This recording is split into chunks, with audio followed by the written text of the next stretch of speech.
Namaste viewers. So today we are going to have discussion on very important topic, that is future of Bengal, and for that we have invited Mr. Surajit Dasgupta ji as our guest.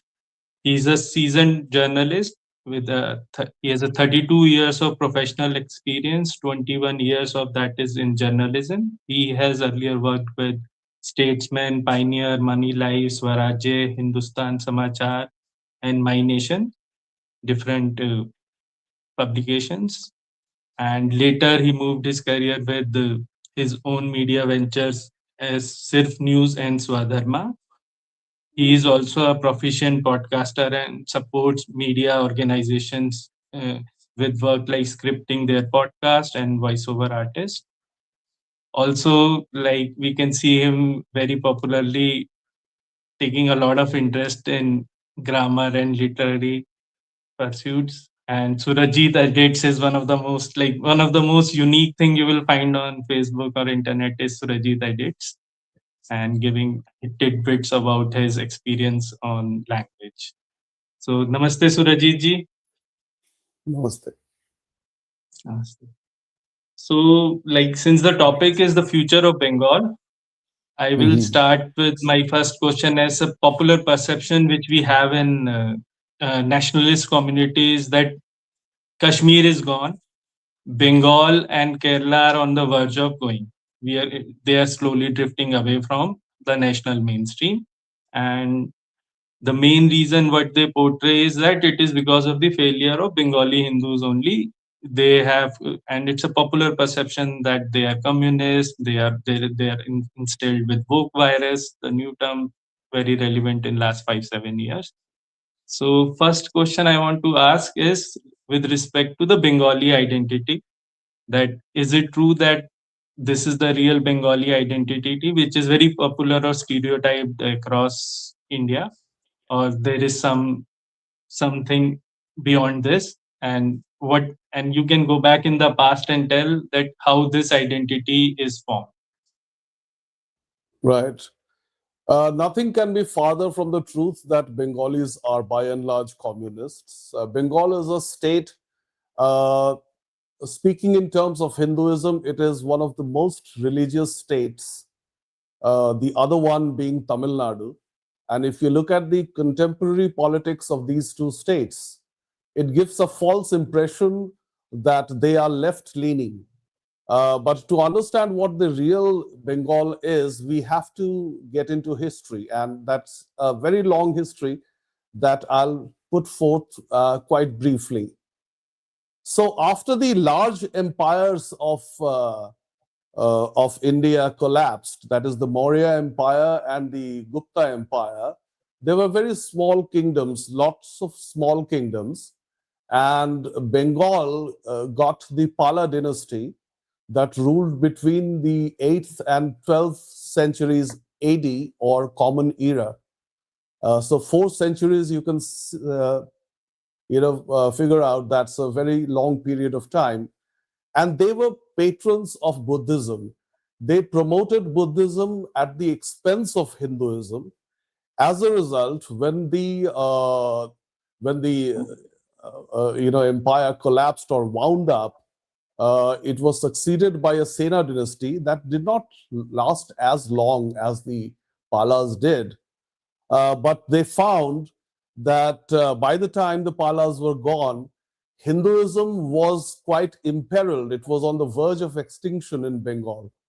And the Sena kings, who ruled for less than half of the period for which the Pala kings ruled, so they had to revive Hinduism in the province by inviting Brahmins from across the country. There was no country back then, but there was a nation.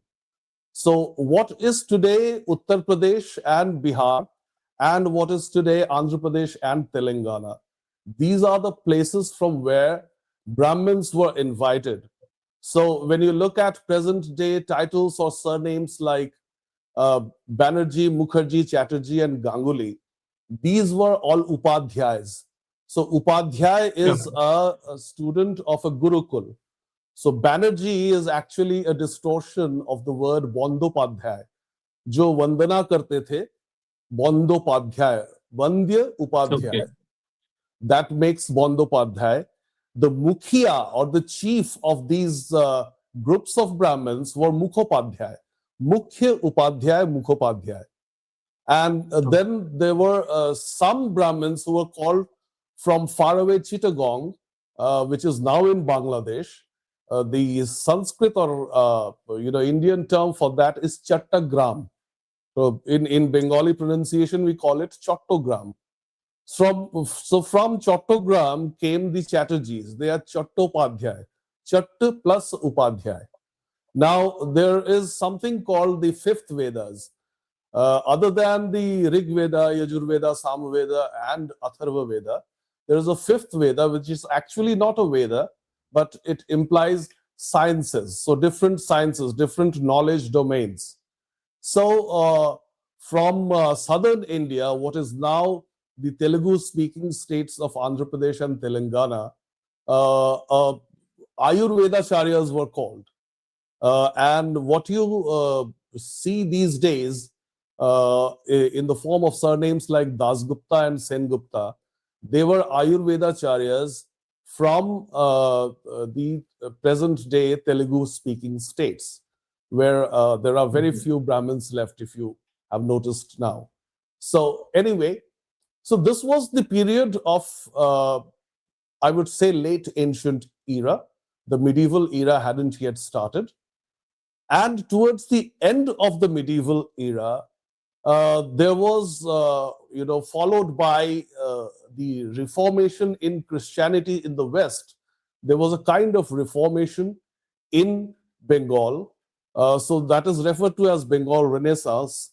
And it began with the Brahmo Samaj. Now, Brahmo Samaj, just like Arya Samaj in northwestern India, were iconoclasts. So you see where the pattern is going. First of all, there was promotion of Buddhism during the Pala dynasty. Buddhists also were against idol worship.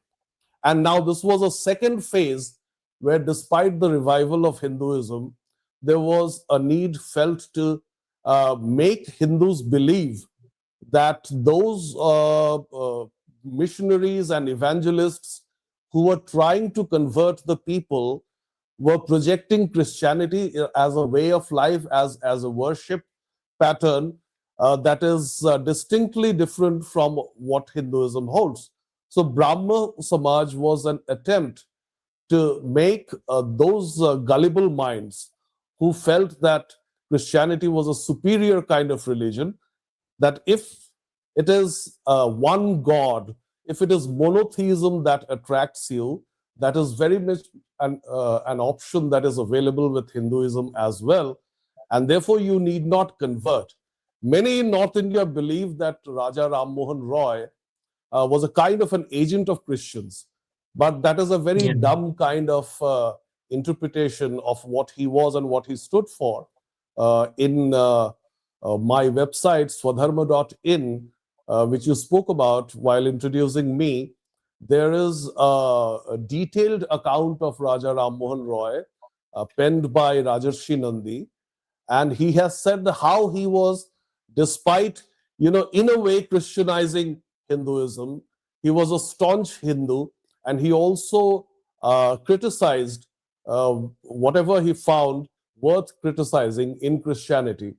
But what happened in this whole pattern is that Bengal got one iconoclastic cult after the other. First it was Buddhism, then it was Brahmo Samaj.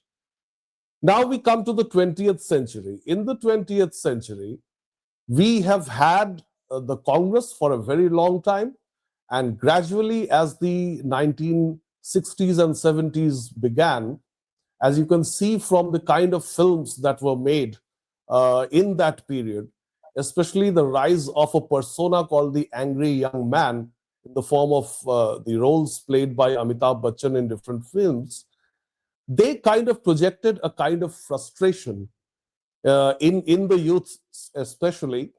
And that was a frustration with the way the Congress had been ruling the country.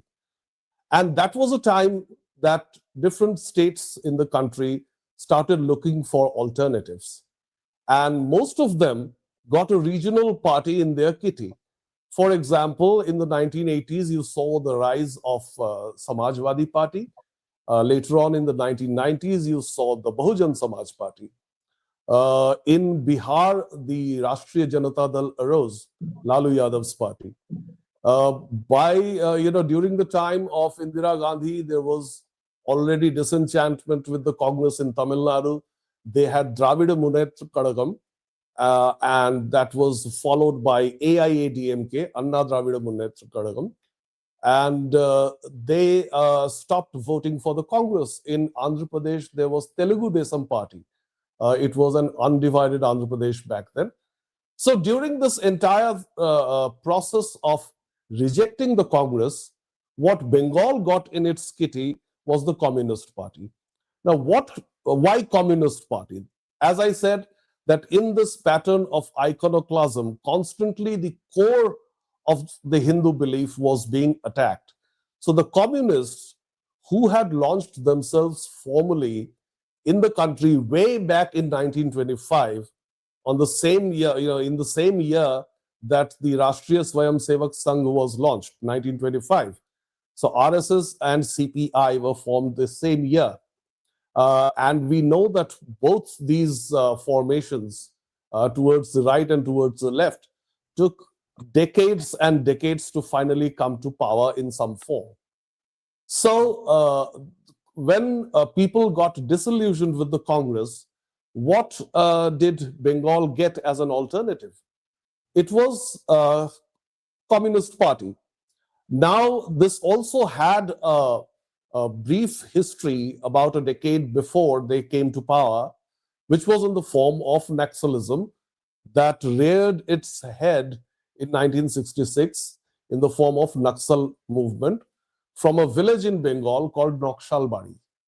Now, many people in North India again refer to today's Maoists as Naxals, but that is a Yeah, misnomer. urban excels has been a very popular phrase these days Yes, now. yes, and even today, if you hear the Home Minister speaking or the Defense Minister speaking, they often refer to what is happening in central India, in Chhattisgarh. Those militants are referred to as Naxals, but technically they are not Naxals, they are Maoists. Because Naxalism ended, and it was ended very brutally by a Okay. chief minister specially appointed by Indira Gandhi in West Bengal. He was Siddhartha Shankar Ray. So in 1972, especially, he began in 1971, and in 1972, he unleashed a regime of brutal suppression of the Naxalites. So anybody who was 20 something was suspected to be a Naxal, and police would raid homes late in the night at 1 a.m., at 2 a.m. They would seize any young boy, especially, not so much the girls, from their homes. They would take them away. Many of those boys never returned home, and those who were suspected with a lot of intent, that is, the police were almost sure that this guy is surely a Naxal. He was even beaten to death in front of his parents. So such a thing happened Okay. in 1972 under the leadership of Siddharth Shankar Ray, who in turn reported to Indira Gandhi. So finally, So in this is like, 1977, I just want to interfere. So this, what you are saying is like something what is very similar to Jungle Raj of Lalu. Like it was a quite state so. sponsored operation, and something But very near what yeah, we can say, what pan India we observed in emergency, the like state. difference being that, yeah, while they looked And very in fact, similar, the emergency, it difference was more was, like political opponents. It was common masses and especially youth in yeah. 72 you are. Well, I must also add this disclaimer that the Naxals were horrible. Like, they were not only killing people who did not agree with them, those people included professors, the intellectual class, even very bright students, and some desperate measures were called for. Anyway, the desperate measure was so indiscriminate that it created a very horrifying kind of atmosphere in the state. And so finally, in 1977, the CPM-led Left Front rule began in Bengal, uh, there was actually that was actually a reaction to what had happened in 1972. Now, between 1977 and 2011, when they finally lost power, the larger period was ruled by Jyoti Basu and a shorter period by Buddhadev Bhattacharya. In the section where Jyoti Basu was the chief minister, quite often it was seen that the Congress and the CPM led Left Front were neck and neck in the electoral battle. Very often, the vote share difference between the two sides would be a mere 2%. So that answers your question whether Bengalis are communists. If Bengalis are by and large communists, the vote share in this bipolar fight, that difference wouldn't be as little as just 2%. But whenever Jyoti Basu felt that he might lose that particular election, he reminded the people again of 1972, which scared them to hell, so much so that they once again decided to retain the communist government. Now, what happened in the intermediate period? I said in the beginning that Bengal and Tamil Nadu happened to be similar in being religious. So Bengal also saw a history beginning in the early modern era with Chaitanya Mahaprabhu, who began what is known as the Gaudiya, sect of Vaishnavism that is prevalent not only in Bengal but it extends up to the northeast. Then in the 19th century we had Ramakrishna Paramahansa, and of course his illustrious disciple Swami Vivekananda. Swami Vivekananda was followed by Rishi Aurobindo. Now, in this entire stretch, beyond the realm of rishis and sages, we also had very nationalistic poets and literatures like Bankim Chandra Chattopadhyay, the author of Vande Mataram. However, one similarity between Bengal and Tamil Nadu is that the private practice of religion is not quite mixed with the public practice of politics, which is no matter how devout Hindus, Bengalis, and Tamilians are, they do not let it reflect on their politics, on their kind of choice of government, etc. So even in a situation where whichever neighborhood of Bengal you visit, you see at least one Kalibari, you see one Hori Sabha.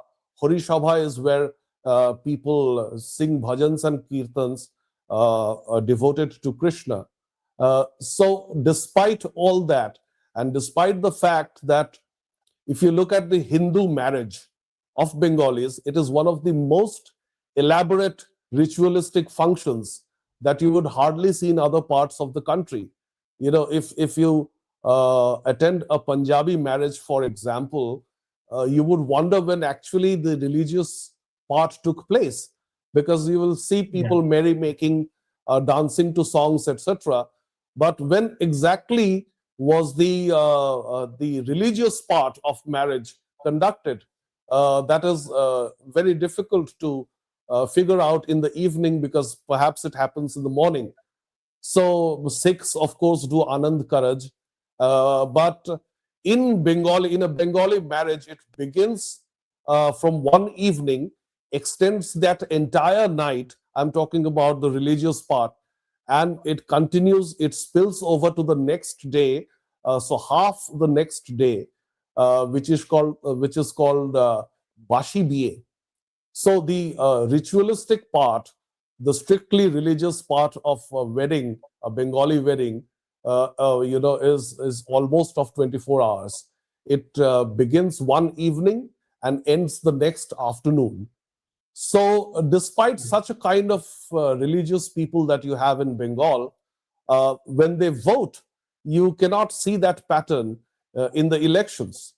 So, that is what Bengal is. And one very crucial part of this misconception about Bengalis as communists is the fact that most Bengalis you get to know in Delhi NCR, other parts of the country, Mumbai, Bengaluru, etc., are Bengalis from Calcutta, Kolkata. So these Okay. Bengalis are quite a different breed from the majority of Bengalis who live in rural Bengal. Like you might have hardly come across a Bengali who hails from Medinipur or Bankura or Bardhaman or Purulia or Shiliguri. So the view of Bengalis in general that you get is a Calcuttan view. It's a bourgeois view. This very bourgeois that What the we call communists Bhadra log. hated. Yeah.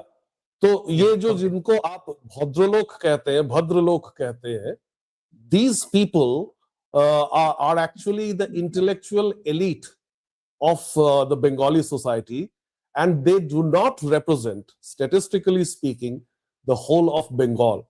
In fact, the rest of Bengal beyond Kolkata, the Bengal beyond Kolkata is much bigger, and it is also politically more significant than the Bengal you see in Calcutta, or by the way Calcuttans conduct themselves.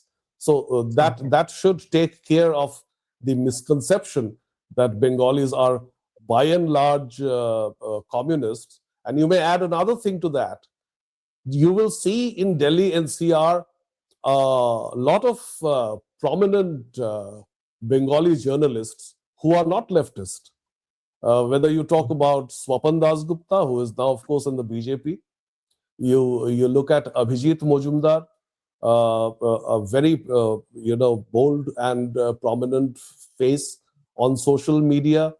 I do not claim to be prominent or big, but I am not communist and I am a Bengali. So there you have it. Okay.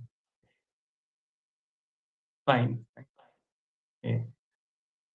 Thank you, Surajit ji, for an elaborate answer. That so what we can deduce is it's in entirety it is not correct. It's more of a Kolkatan view of Bhadralok being projected to the entire state. That's true. Okay, okay. And I think one thing which rest of the India, like I have worked and stayed in Northeast, so I have some idea about Northeast. That Tripura is not considered. Tripura is considered as a separate state. While I think that 90% of speakers are Bengali, both state Delhis are Bengali.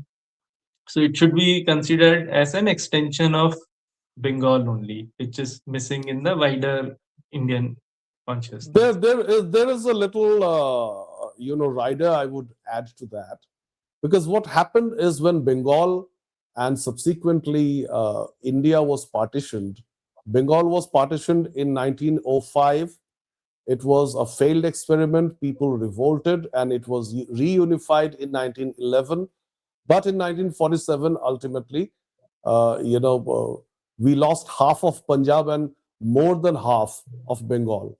So what happened in the case of Tripura was while some Hindus from the newly formed East Pakistan were running towards the west, that is what is now West Bengal, there were others who were running towards the east, which is now Tripura. Okay. Many also fled to Assam. So a large part of the Bengali population in Assam that you see were actually East Bengalis. So even in Tripura, there was a very long communist rule, and it finally ended with Manik Sarkar, I think in 2018. So even there, what happened was there was, of course, something similar between Tripura and West Bengal. That is when the fight used to be bipolar. There was no BJP. There used to be, Congress versus CPM in West Bengal as well as Tripura. Now, the central leadership of the Congress, often referred to as the High Command, did not care how the ruling dispensation of these two states were treating their own workers, the Congress workers. In those 34 years, particularly during the rule of Jyoti Basu in Bengal, there was brutal suppression of any kind of opposition, even in the form of political murders. In fact, I have been a witness to one of the political murders that happened in the very early 80s when I saw one of my neighbors being chased in the middle of a thoroughfare in market, and he was killed in broad daylight. There were hundreds of witnesses. Nobody testified in fear of the CPM's regime. And Indira Gandhi just wouldn't care, nor did her son Rajiv Gandhi. So, what happened was that this brutal suppression of opposition went on, and there were some very big leaders of the Congress at the time. They did not appear too bothered by it. In fact, one of the tall leaders who went on to become the president of India, Pranab Mukherjee, mostly went to the Rajya Sabha. He was never elected to the Lok Sabha. He went to the Rajya Sabha riding on CPM's votes from West Bengal Vidhan Sabha. So what happened was during those days, 80s and 90s, there was only one very vociferous voice against the communist rule, which was of Mamata Banerjee.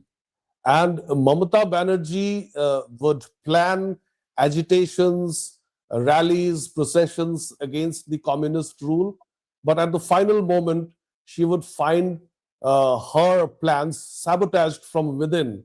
So she did not particularly like Pranab Mukherjee. She did not like Priyaranjan Das Munshi. And there was another prominent leader of West Bengal Congress, that was Somen Mitra. She blamed them for sabotaging her moves against the communist rule. And finally, in a state of frustration, she left in a huff, forming her Trinamool Congress in 1998, I think. So, similarly, in Tripura, what happened was I was there in 2018 covering that election that the communists went on to lose. And I went to the Congress headquarters. I asked their leaders why, after Sudhir Ranjan Mojumdar as the chief minister of Tripura, which they had from the Congress camp, they couldn't ever win back Tripura. And they said, well, we are fighting sincerely. They were very, dodgy in their replies to my questions. So when I left the local Congress headquarters in Agartala and I went about in the market, I asked several fruit vendors, vegetable vendors along the streets why the Congress fails in election after election in Tripura. And they said something very interesting. They said that Congress enjoys a very cozy relationship, a backstage deal with the CPM. They tell the CPM that they are only concerned about 5 or 6 seats in the entire state of Tripura. And if those seats are spared for the Congress, it does not mind if the rest of the state is won by CPM. So that is how CPM was ruling, and BJP put up the BJP put up the first sincere fight against the communists, and it won Tripura in 2018. And ever since, there has been another election, and even then, the BJP won. So that is the similarity, and that is the difference between Tripura and West Bengal. So that stage, the BJP hasn't reached yet in Bengal. Two observations. One thing that I have find very unique about Tripura is voting percentage. It's like close to 91, 92%, which is like at most in India. Maybe a lot of it is being attributed to communists being cadre based, and they ensure that every potential voter actually turns out to be an actual voter. So they have saturated that space. Second point, and something similar we can see in Bengal also, but not at 90% level. It's hovers at high 70s or touching Hmm. 80s. Second thing is what is there that despite Congress being the de facto major power in center and not helping its own cadre getting politically lynched, something what we see right now with BJP also. So what was the reason that Congress in that part like was not so harsh against communists, Okay, I which see one ideally of they the should be in West reasons. Bengal? Yeah. Well, two of India's prime ministers must be held responsible for that. First of all, it was Jawaharlal Nehru who always had a soft corner for communists because during his education in England, he was under the influence of a communist professor, and there was also a majlis there, which he which cast an influence on him. But the truck between the Congress and the communists was not so glaring during Nehru's rule. In fact, Nehru went on to earn the ignominy of sacking democratically elected communist government in Kerala during his tenure. But after Nehru was succeeded by Lal Bahadur Shastri for a very brief time, and he died under mysterious conditions in Tashkent. Indira Gandhi took over but was not seen as a very strong leader. She was seen more as an inheritor of her father's legacy. And in that second half of the 1960s, she was also referred to as Gungi Gudiya. Now, what happened was there came a phase in 1969 when she feared she could lose power. And the Congress was splitting up into Congress R and Congress O. During that period, when Indira Gandhi thought she could lose power, she reached out to the communists. And they asked for the education system of the country in return because they couldn't have asked something more tangible like power in a particular state. They did not have that kind of a mandate. So the leftist or Marxist education system, especially in social studies, that we have happened in 1969, and in the early 70s, the Jawaharlal Nehru University was established, furthering that same agenda. And so, when the communists ran amok in West Bengal, Indira Gandhi couldn't have taken on them because she was indebted to them for having supported her government when it was about to fall in the late 1960s. And Rajiv Gandhi, of course, did not have a very clear idea of what the entire country is, let alone what Bengal is. And so what happened is, let's say once a year or once in 6 months, he would pay a customary visit to Bengal, announce some large central package, 500 crores, 600 crores, believing that was enough to woo back people, voters of the state, to the Congress, and that never worked because just the announcement of allocations for a state does not, influence the voter's mind enough for the voter to make a swing from one side to the other.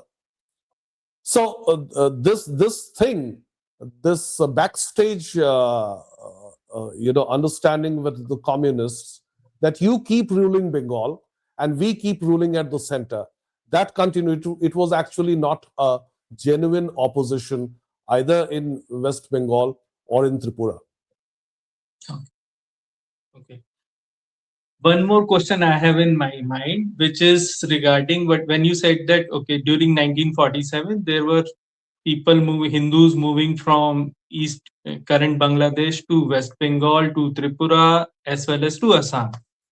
Hmm. So what I see right now is that there is some adverse relationship between Assamese and Bengalis in their psyche, and that was also there in ASU movement or the separatist movement which they had in the late 90s. And what I understand a bit about it is that when Britishers came, Bengal was the first colony in which they ruled. They had the modern education, English bred bureaucrats being ready. And when they consequently captured more and more territories, they used the Bengalis as their administrative arm. So when they captured Assam, it was the Bengalis who were given the most posh bureaucratic positions there. So they were considered as an outsider or agent, or in general, you can say elites. Normally, people have some disgruntlement against elites, which might be there against Marwadis in Kolkata also, as well as what So, I see that I will just like they're jumbling up with two, three questions. You can give the perception.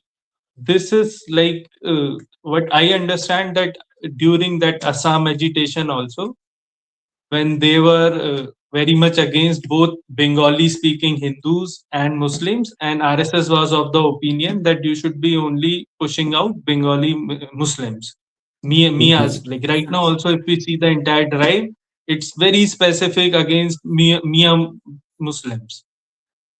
They have a Right. very, or they portray that they have a very loving relationship with Assamese Muslims. It's just they don't want Bangladeshi Muslims, which Yeah. can be in light of their hatred extension towards Bengali Hindus also, which are considered far away from their Assamese identity. Right. So, to And understand this complex, yeah, you wanted to add to that question? yeah, I just want to say that in fact the Assam could have a very solution which we are finding right now. Himanta Das Sharma is saying a lot that we have lost or we are almost about to lose the demographic war. It's Hmm. because Assamese made a mistake that instead of accepting their Hindu brothers, they were very much against them, and in this way they couldn't get that entire momentum or support from RSS or BJP also. In so was Okay. that a mistake at that time, or are they continuing with the same mistake right now? Well, Assam is a complex and unique situation. What happened during the British years, much before the reorganization of states in independent India, there used to be presidencies. So, this entire area of eastern India used to be Bengal presidency, and Assam was a part of it. In fact, large parts of Bihar and Jharkhand and some parts of Odisha were also part of the Calcutta presidency, to be precise. But at the time of partition, when Hindus from what would become East Bangladesh were running helter skelter, they were running in all directions. In fact, in Assam, there's a place called Shilchor where you will see a lot of Bengalis who are actually from the Sylhet district of present day Bangladesh. And Sylhet was one of the districts that was not sure, the people, the officers who finally decided the new maps of India and Pakistan, they were not sure whether Sylhet should go to the remnant India or it should go to East Pakistan. So finally, when it was decided it would go to Pakistan, then the Bengali Hindus from Sylhet had to flee, and then there were there was an exodus of Hindus from other parts of the recently divided Bengal and India, and those who fled northwards went to Assam, those who fled eastwards went to Tripura, those who fled westwards went to West Bengal. Now, mostly Bengalis settled in a place called the Barak Valley, and in lesser volumes in other places of Assam. So obviously, as far as ethnicity is concerned and language is concerned, uh, because of this reorganization of states on linguistic basis, Assam belongs to the Assamese people. So their demand of having a purely Assamese state is legitimate within the confines of the definitions which came into force thanks to the reorganization of states on linguistic basis. But then, if things appear to be different under Himanta Biswa Sharma, he cannot take the entire credit for that because he was initially a member of the Congress. And it was Yeah. only because things did not work out between him and Rahul Gandhi that he defected towards the BJP. His predecessor, Sarbananda Sonowal, who is now one of the ministers in the center, was a product of the ASU movement, All Assam Students Union movement.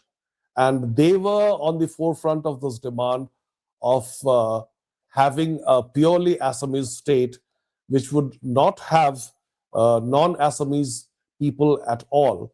But as a very shrewd as well as able administrator, and as a part of the BJP now, Himanta Biswa Sarma has handled the situation in a more balanced way, accommodating all Hindus, which is aligning with the BJP's ideology.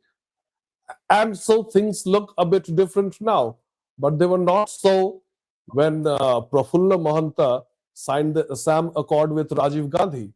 It was clearly an anti Bengali move, and it did not matter whether those Bengalis were Hindus or Muslims.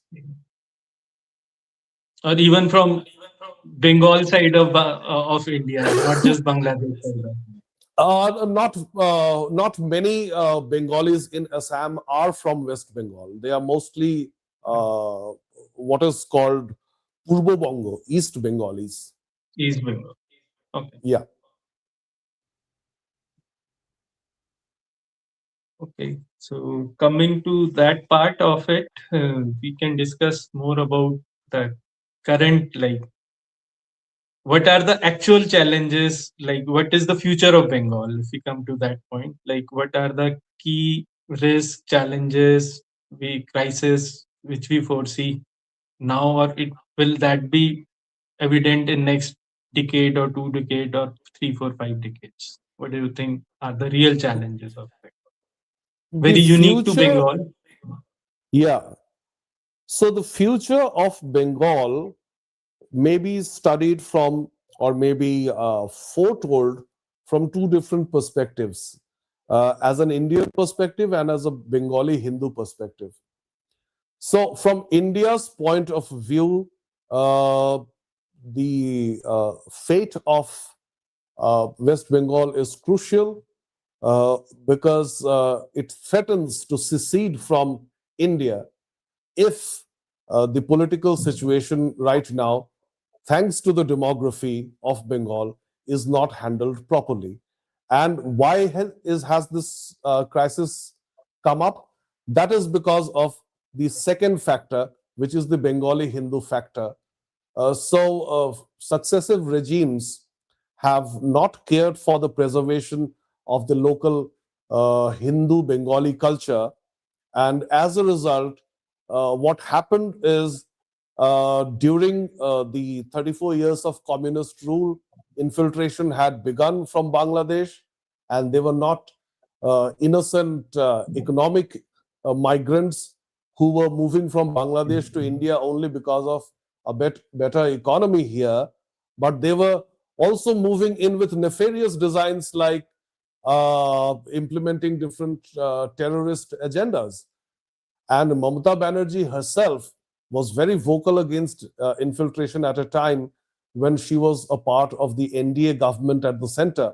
She was also made the railway minister by Vajpayee, and people still recall her her physical fisticuffs with CPM MPs in Parliament on the issue of infiltration. However, towards the end of the 2000s, when the Nandigram agitation surfaced and the Singur agitation surfaced, Mamata Banerjee somehow figured out that it was a very convenient way of ruling Bengal if she had Muslims on her side on the one hand, and at the same time goons of the CPM. Now, the political mercenaries or gundas have their own interest in mind. When they see a regime declining, which was happening during Buddhadev Bhattacharjee, as his own party, the CPM, had revolted against him. There was Biman Bose, the general secretary, who was very much against their own chief minister, and the Communist Party of India, Marxist in Bengal, was falling apart. So the goons panicked. They thought that their days were numbered. They wouldn't last if Mamata Banerjee came to power. So very quietly, they shifted camps. They moved from the CPM camp to the Trinamool Congress camp. So now Mamata Banerjee had Muslims on her side, and she also had goons of CPM on her side. What she did not have, that Jyoti Basu used to manage very effectively, is a band of intellectuals who would come on television or would appear in columns of newspapers, passing off very unruly, chaotic, mass murders, political assassinations, etc., as people's revolution. This is something the Trinamool Congress hasn't managed, which Jyoti Basu used to manage very cleverly. Now, because of this, riding a tiger, Mamata Banerjee is riding a tiger in the form of Muslim votes. She knows that the day she disembarks, the tiger will devour her. So it's like the way the day Mamata Banerjee decides or wants to experiment with Hindutva, let's say, which she does off and on, like if she is posing like a namazi at a Muslim gathering, she is equally supporting Durga Puja and other Hindu festivals, including Hanuman Jayanti, which was her answer to Ram Navami. So she does all that antiques. Now, if she goes beyond the point, trying to woo Hindus as well, she risks losing the Muslim votes. So one does not know how deeply she feels for Muslims, but Muslim vote is certainly very convenient for her. As a result, she pampers and she also shields and defends Muslim antisocial elements who are responsible for an average of 2 anti-Hindu riots every year, especially since 2017. And not only that, this infiltration from Bangladesh is exacerbated by the influx of more Muslims from Hindi-speaking states. A very strange sight will catch your attention if you go around in Bengal. In several cities and towns, you would see that the road signs are written in Urdu. Now, Bengali Muslims cannot read Urdu, the script, the Persian script. Yeah. So in fact, the country of Bangladesh was formed primarily because the Bengalis could not tolerate the imposition of Urdu on them. So why are road signs, names of cities, directions for motorists written in Urdu in cities of Bengal? So obviously they are meant for Muslims who come from Hindi-speaking states who can read that script.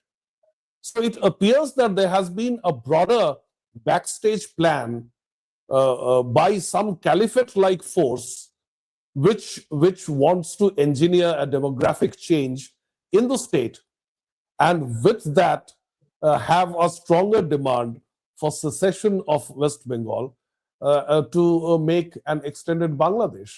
So when that happens, that is when the Indian interest comes in. As I said, that the future of Bengal can be studied from two perspectives, the Hindu perspective and the Indian perspective. And the Indian perspective comes at stake. India's stakes become uncertain because of this Hindu factor, because Hindus have been given a raw deal. And this thing, you would notice one thing in this Hindu Muslim equation in Bengal, and that relates to your first question also about the perception of about Bengalis in the minds of people from the rest of the country, which is that North Bengalis, people who live in and around Shiliguri, are more aware of this demographic risk or threat than those who live closer to Kolkata, which is in South Bengal. As a result, when the BJP studied the pattern of Bengali psyche across the state, they felt that North Bengal was more conducive to their entry into the state than I beg your pardon, than South Bengal, which is why they entered the state from the north. So, what happens in the case of infiltration is because the North Indians are, the North Bengalis are more aware of the problem because the infiltrators use that part of Bengal as a transition route. They do not always rest in Bengal, they spread to the rest of the country. But since they use Shiliguri as a kind of corridor for infiltration, North Bengalis are more aware of the threat than the South Bengalis. But since 2017, as I said, riots began happening on an average 2 a year. The rest of Bengal became more and more aware of the demographic threat because they would always be at the receiving end, whether it is for the immersion of Durga or it is during Saraswati Puja. For example, Miladun Nabi, the so-called birthday of Prophet Muhammad, was never heard of in Bengal earlier. But suddenly, out of nowhere, when Hindus, customarily as they do every year, wanted to celebrate Saraswati Puja, they said that it was clashing with Miladun Nabi, and so several schools where Saraswati Puja were held were not allowed to conduct the Hindu ceremony that year. It was similar to the clash between immersion of Durga and Muharram.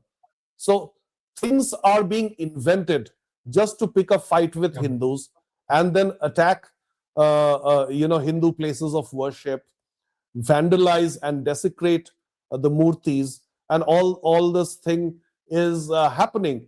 So the rest of Bengal, that is South Bengal, also is getting very much aware of the Islamic threat. And if they realize it well enough, then the 2026 election can be different, but it still remains quite difficult for the BJP. That would be a different answer why the BJP will still find it quite difficult to win the election, this coming election, 5 or 6 months from now. There are complications, and the Trinamool still is far, far ahead as far as electoral calculations are concerned. Okay. I will come to the next elections and chances of BJP, but deriving from your one point, I want to add this Miladul Nabi. I have stayed in Gulf for 5 years, 6-7 years technically. I was in Europe.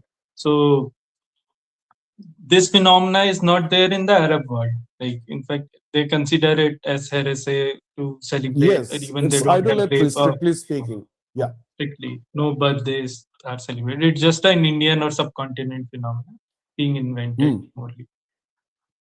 With respect to the migration, like what I understand that demographics of Bengal, I understand that like Muslim community is very strategic. Like they are objective driven. They know their strategies are not for decades. They can be over centuries also, and they persistently over the generation work towards their goal. Maybe it can be changing demography of Uttarakhand, Himachal, or border districts of UP, or some strategic line. Like it's very cohesive community. Like the movements don't happen like organically. There is an inorganic element to it. So what our perception was, or my perception was, that the entire demographic change in Bengal is because of migration from Bangladesh to Bengal. Plus, there is a fertility rate difference between Muslim and non-Muslim communities, which organically add to it. And a very almost negligible part can be over convergence, which happen Mhm. directly or through other devious means, but that's negligible. What you are highlighting is the migration of Bangladeshi Muslims. Entry point is Bengal. Almost not all stays in Bengal. A lot of them move out to different parts of the India, and which Yeah. makes sense also that in general also there is a migration of labor out from Bengal to other side of other parts of India, especially south. Just like UP and Bihar contribute a lot to southern labor movement, it happens from Bengal also. So it's very surprising that people from in one go, people are moving from Bengal to other states for economic opportunities, and simultaneously, people from UP and Bihar are moving to Bengal. Mhm. Muslims. Muslims from Muslims, UP yeah, and Bihar. Yeah. Bihar. So that more so justifies a very sinister plan. It's Mhm. okay. So, and do you see that outward migration of Hindus from Bengal for no, just for economic opportunities is also adding to the problem? Like lack of industries. Like Bengal was number three in per capita in Yeah. 1960s, 70s. Then it has steeped down to 16, 17. Now it's at 24, stable at Mhm. 24, but it's like almost near rock bottom, very next to Bimaru states, which we can say. So that Yeah. economic decline of Bengal is a reason that which leads to migration of Hindus outside Bengal, and it leads to active demographic subversion of India, of Bengal. Well, this answer will have several parts. First of all, this is a thing that Home Minister Amit Shah pointed out the other day in his press conference while he stayed in Bengal for 3 days, which is kind of noteworthy.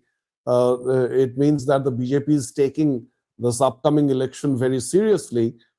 But this decline since the 1960s in the Bengal GSDP uh, has to be seen in the light of outward migration of Bengali Hindus in a different way. First of all, in the 1960s, when the flight of capital began from Bengal, it was with the humiliation of one of the businessmen from the Birla House. And he was publicly humiliated in the streets. And the sight of an industrialist being heckled in the streets was so telling that businessmen started fleeing that. However, the outward migration of Bengali Hindus that you notice is mostly from the class of intellectuals and techies. These are the two kinds of Bengali Hindus whom you see migrating out of Bengal.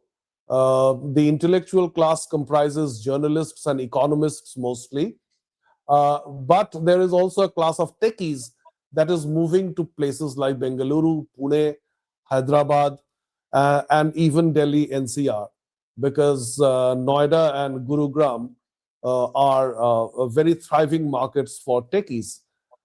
As far as the low income group is concerned, uh, and this is also a concern of Indians in the rest of the country, is that the let's say the domestic help or the office help that you get often turns out to be a Bangladeshi Muslim.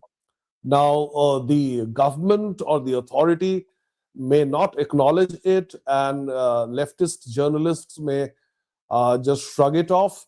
But it is a fact that across Noida, for example, the parts that have expanded and extended in the recent decades has seen a lack of enough Bengali Hindu domestic helps, like people who live in apartments in Noida and in Gurugram struggle to get domestic help who are Hindu. So clearly, this is the section of Bengalis who are migrating, and they are not West Bengali Muslims. They are not West Bengali Hindus. They are infiltrators. This is a reality that the authority needs to wake up to. So now the kind of migration that is happening. It is not like Kashmir, where there were 7 phases or rounds of exodus of Hindus, beginning with the reign of Sikandar Shah Miri. So finally, in 1989-92, that phase, which saw the bloodiest cleansing of Hindus in the Kashmir Valley, Hindus were they were reduced to such a hopeless minority that they couldn't have put up a fight. But that is not what has happened in Bengal. In Bengal, you still do not see a substantive change in the nature of demography because of outward migration. So, a very small percentage of Bengali Hindus are emigrating from West Bengal. Okay. Coming to the upcoming Bengal election, like what I foresee is that if we see that upward trajectory of BJP from 3 to 70, there was a like magic done in Tripura that from 2% vote share, this in one election they jumped to 52% vote share, and Mhm. something similar happened in the last to last election, that from 3 seats they jumped to 77. So how does that magic happen, that from 5-7% to they directly jump to 38-40% vote share? Okay. The BJP's strategy in any state where that it still hasn't captured is very peculiar. It is unique to the BJP. No other political party looks at uncharted territories the way the BJP does. This party plays a very long game, a very patient game. What happens is, if you and of course it also makes some mistakes on the way, which it tries to rectify in subsequent elections. So the Bengal polity, as I said, was marked by a long phase of iconoclasm, which was followed by the communist rule. So when exactly did people of Bengal start changing? They started moving towards Hindutva. That began in the early 1990s with the Ram Janmabhoomi movement. When Okay. sections of those who were carrying out this movement, the VHP and the BJP, were passing through Bengal, they made a remarkable change in the way Bengalis thought, and especially thousands and thousands of supporters of the Congress switched to the BJP. and the comrades did not. There is something remarkable about the not only party but ideological loyalty of communists. They do not very easily change their minds. So the initial supporters of the BJP that it got were former Congress supporters. A mistake that the BJP did at that point of time in early 1990s is that it handed over the role of running the party locally to Marwadis. As a result, the general Bengali population got this idea that this is a Marwadi party, this is a trading class party, and it was kind of damned as a Bada Bazar party. Bada Bazar is a place in Calcutta Yeah. that is known for high concentration of Marwadis. तो उनके ऊपर ठप्पा लग Wholesale गया ये business Marwari district. Party है. Yeah. Yeah. So it went on for about 1.5 decades, the entire 1990s, the 2000s, or in fact about 2.5 decades. So things started changing in 2016 when Mamata Banerjee's 5 years were about to end, and people were realizing, even the BJP was realizing, that their soft corner for Mamata Banerjee that was seen during the 2014 Lok Sabha election will not work. So, in 2016 Vidhan Sabha election itself, the BJP had a good chance of making a good entry. Political analysts were saying that it had the chance of winning up to 50 assembly seats, but it did not. What happened around the same time at the center was BJP, the Modi government was struggling with several bills as the party did not have a majority in the Rajya Sabha.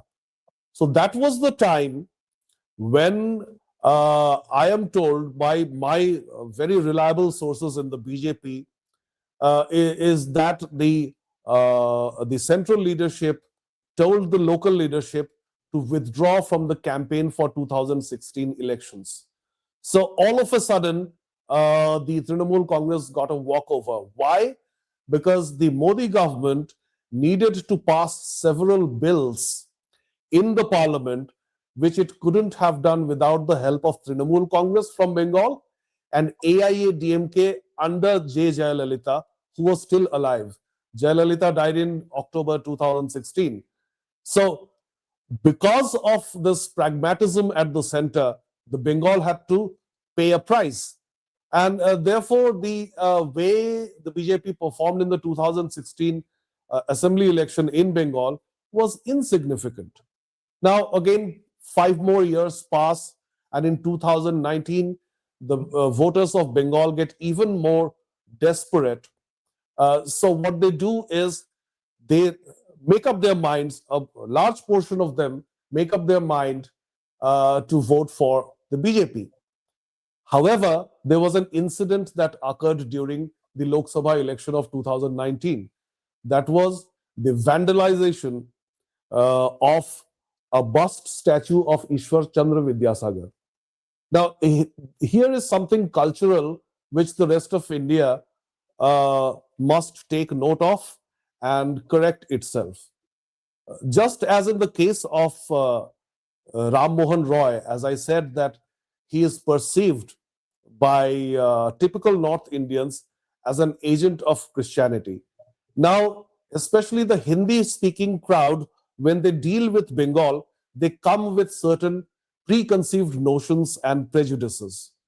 So it was never proved who desecrated the statue of Ishwar Chandra Vidyasagar, but it was perceived by and large कि इन्हीं लोगों ने किया होगा, इनकी ऐसी policy है, इनकी ऐसी विचारधारा है, ये लोग बंगाल के आइकॉन्स को घृणा करते हैं और इसलिए इन्हीं में से किसी ने किया होगा.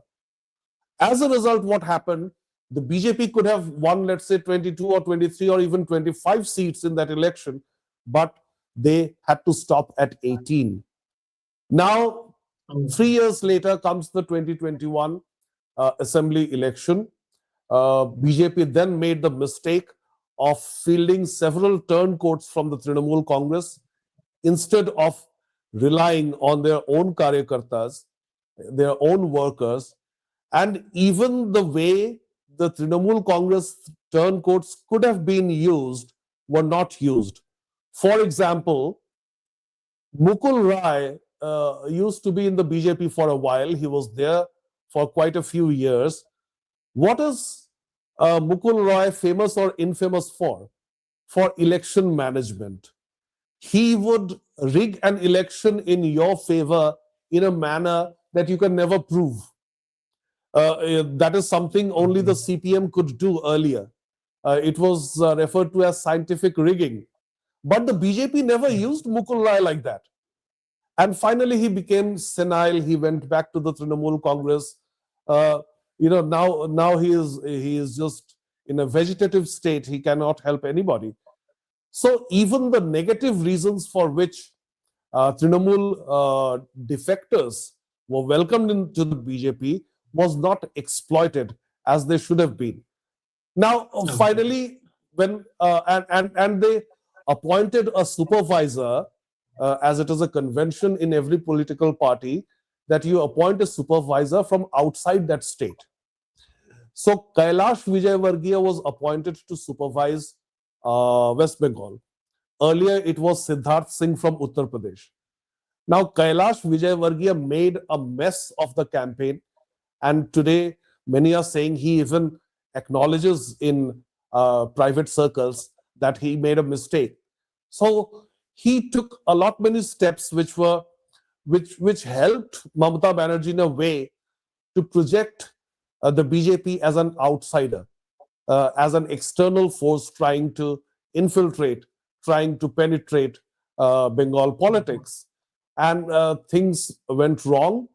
Finally, the BJP had to be contended with just 77 seats. It may look as a huge leap from nowhere, but it was far less than the potential of winning nearly 150 seats and almost, even emerge as the single largest party, if not with a very clear majority, then at a striking distance of power. But it lost that opportunity. And in the aftermath of that election result, Bengali Hindus were attacked mercilessly by Muslims of the Trinamool Congress. And at that point of time, both the central and local leadership of the BJP fled instead of coming to the aid and rescue of their lower rung workers. Now, it was the attitude of the BJP leadership was so callous and apathetic in 2021 that many low-level workers of the BJP abandoned the party, or they actually became mute. They were afraid to speak because not only were many of them raped and killed, but those who had come to the BJP from the Trinamool camp were humiliated openly. Just like the kangaroo courts of medieval era, they were held guilty as disloyal. They were made to ride donkeys with half of their heads tonsured and half of the face blackened, making them plead to the people of the villages that they would never repeat the quote-unquote mistake of going to the BJP. So in the past 5 years, what has happened is the few by-elections that took place, the BJP could not even field polling agents. The elections where, for example, you saw Shatrughan Sinha win on a Trinamool Congress ticket from Asansol. It was a very unlikely outcome. It happened only because there was no BJP left in the field.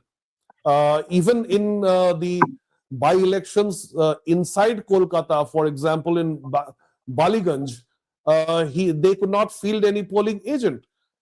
See, Asansol has always behaved electorally different from how Kolkata behaves. The party that wins in Kolkata loses in Asansol, because Asansol is a Bihari dominated constituency, and even during the 34 years of communist rule in Bengal, it always voted for the party at the center, not for the party ruling in Kolkata.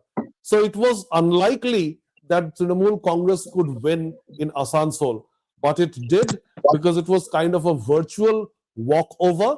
Shatrughan Sinha actually had no real competitor in the fray, and so he won.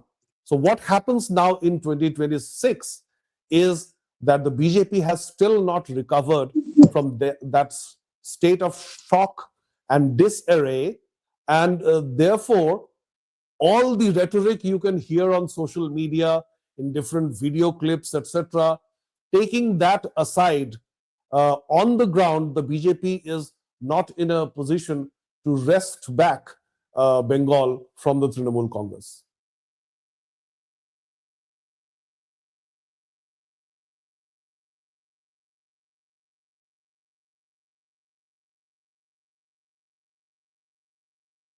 Are you there?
Yeah, what happened? There was sudden silence from your end.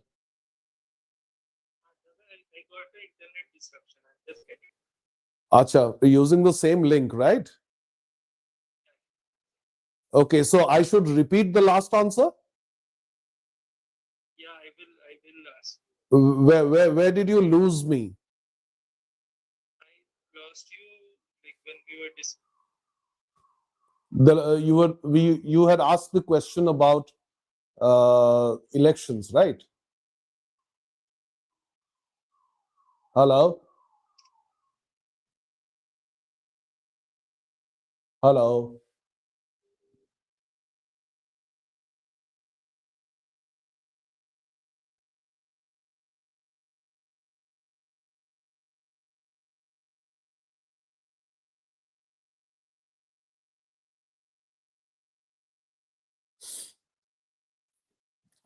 Ah,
are you there?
Yeah.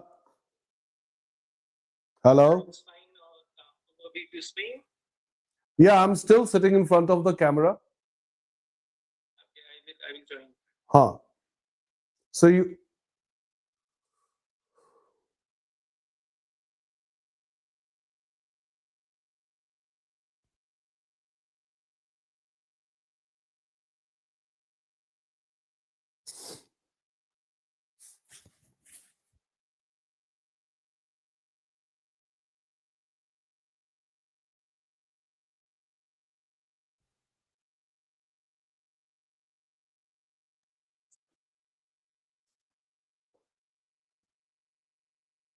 Surajit ji, sorry for the disruption, like my internet is restored. So we can start back with the last question about uh, elections, elections. Like, right? so very particularly, I will say that, okay, you have answered it, that how BJP jumped from jumped from 3 to 77, although it has a potential of 150, and that Mhm. too. Okay, my still point is that there are 2 points which I foresee. Like if you look at the Bengal Bihar election, that what Prashant Kishore was always saying, that beyond the two principal parties of NDA or Mahagathbandhan, there is 15-20% votes which is diverted towards others. So he can Okay. cash on to that point. But I see foreseeably that that trend is that elections are moving more towards polarized things. That other 15% vote share has shrunk to 10. So both the top contender, number one and number two, occupies 90% vote share. With respect to Bengal, I see that okay, 30 BJP is 38%. Normally we see some uptick in central elections, which was not seen in at least in 2024. It usually had a downward tick of 2%. Still, it's hovers at 38 to 40%, and TMC is at 48%. And combined Communist and Congress have 10% vote share, and rest is 4. So even if we see that okay, there will be a shrinkage in communist as well as Congress plus others from 15% or 14%, they can shrink to 8-9%. The remaining 4% will be captured either by TMC and BJP. So which makes them combinedly, these two parties will still hold 90% vote share, and there is a 10% gap. So this 10% gap is very huge. So will, because of SIR, because of new set of leadership of Suvendu Adhikari, much better management, and maybe the untapped potential of the mistakes which they made in the last year, which can be positive, as well as a negative thing that central leadership didn't stand with the local karyakartas post last election. Do you see that how much jump they can take? Okay, before I answer your question, I need to know where you lost me while I was answering your previous question. Did you hear the Okay. part that was on 1991, then 2016, and then 2021? Yeah, yeah. I heard till 21. Yeah. Okay, so what happened after they dished the local karyakartas in 2021 during the aftermath of that election? They struggled to find even polling agents for the by elections that followed. For example, in the case of Asansol, from where Shatrugna Sinha won on a TMC ticket, the BJP was unable to field even a polling agent there. And similarly, in the by elections that happened inside Kolkata, in Baliganj, the BJP benches were empty. There was nobody to hold their guard. And now the BJP has not yet recovered from that fright and chaos and distress of 2021. Even now, when the SIR was conducted, special intensive research was conducted, unlike in other states, unlike in Bihar, when the exercise started in Bengal, uh, the agents of all stakeholders were supposed to accompany the BLOs who were conducting the survey to ascertain the veracity of the credentials of different voters.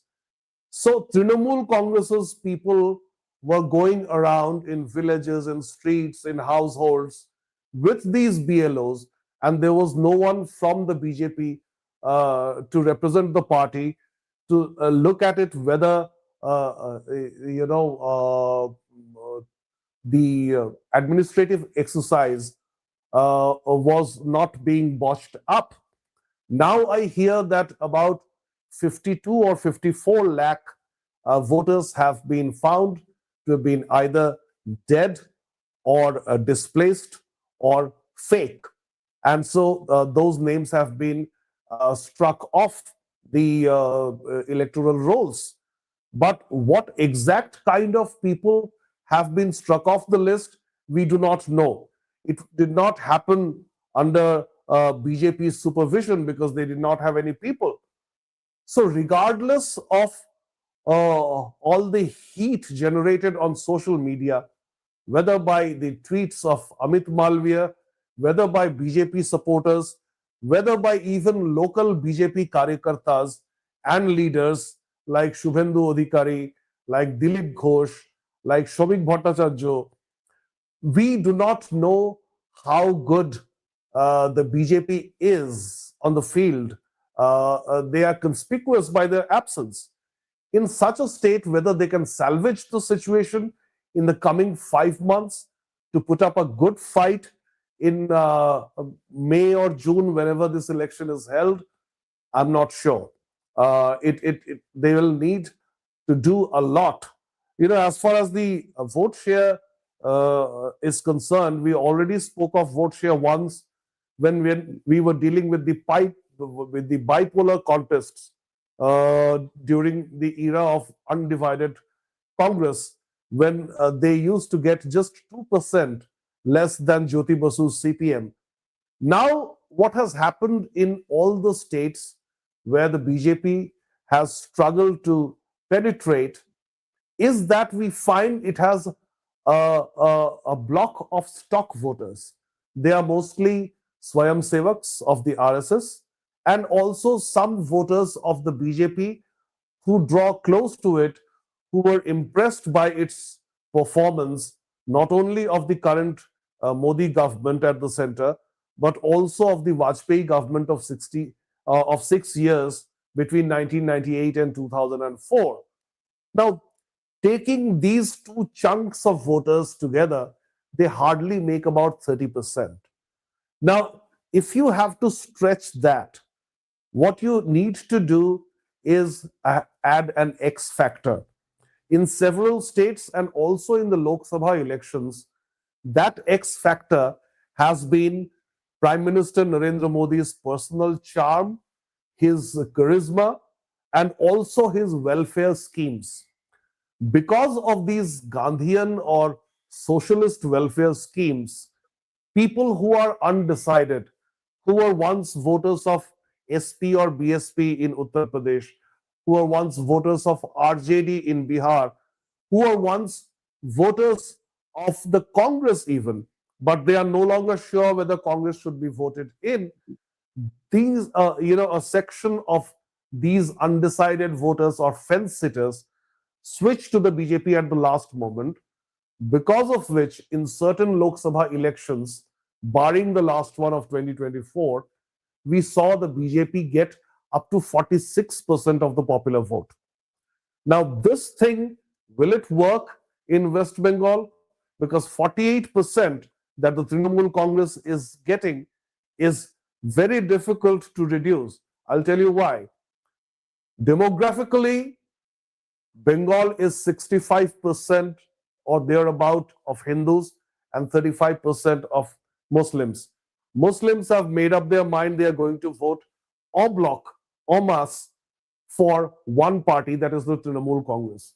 Just as in different states, they decide which regional party or the Congress is the best suited to defeat the BJP in a given area. So that party, of course, is the Trinamool Congress in West Bengal. So now you are left with 65%.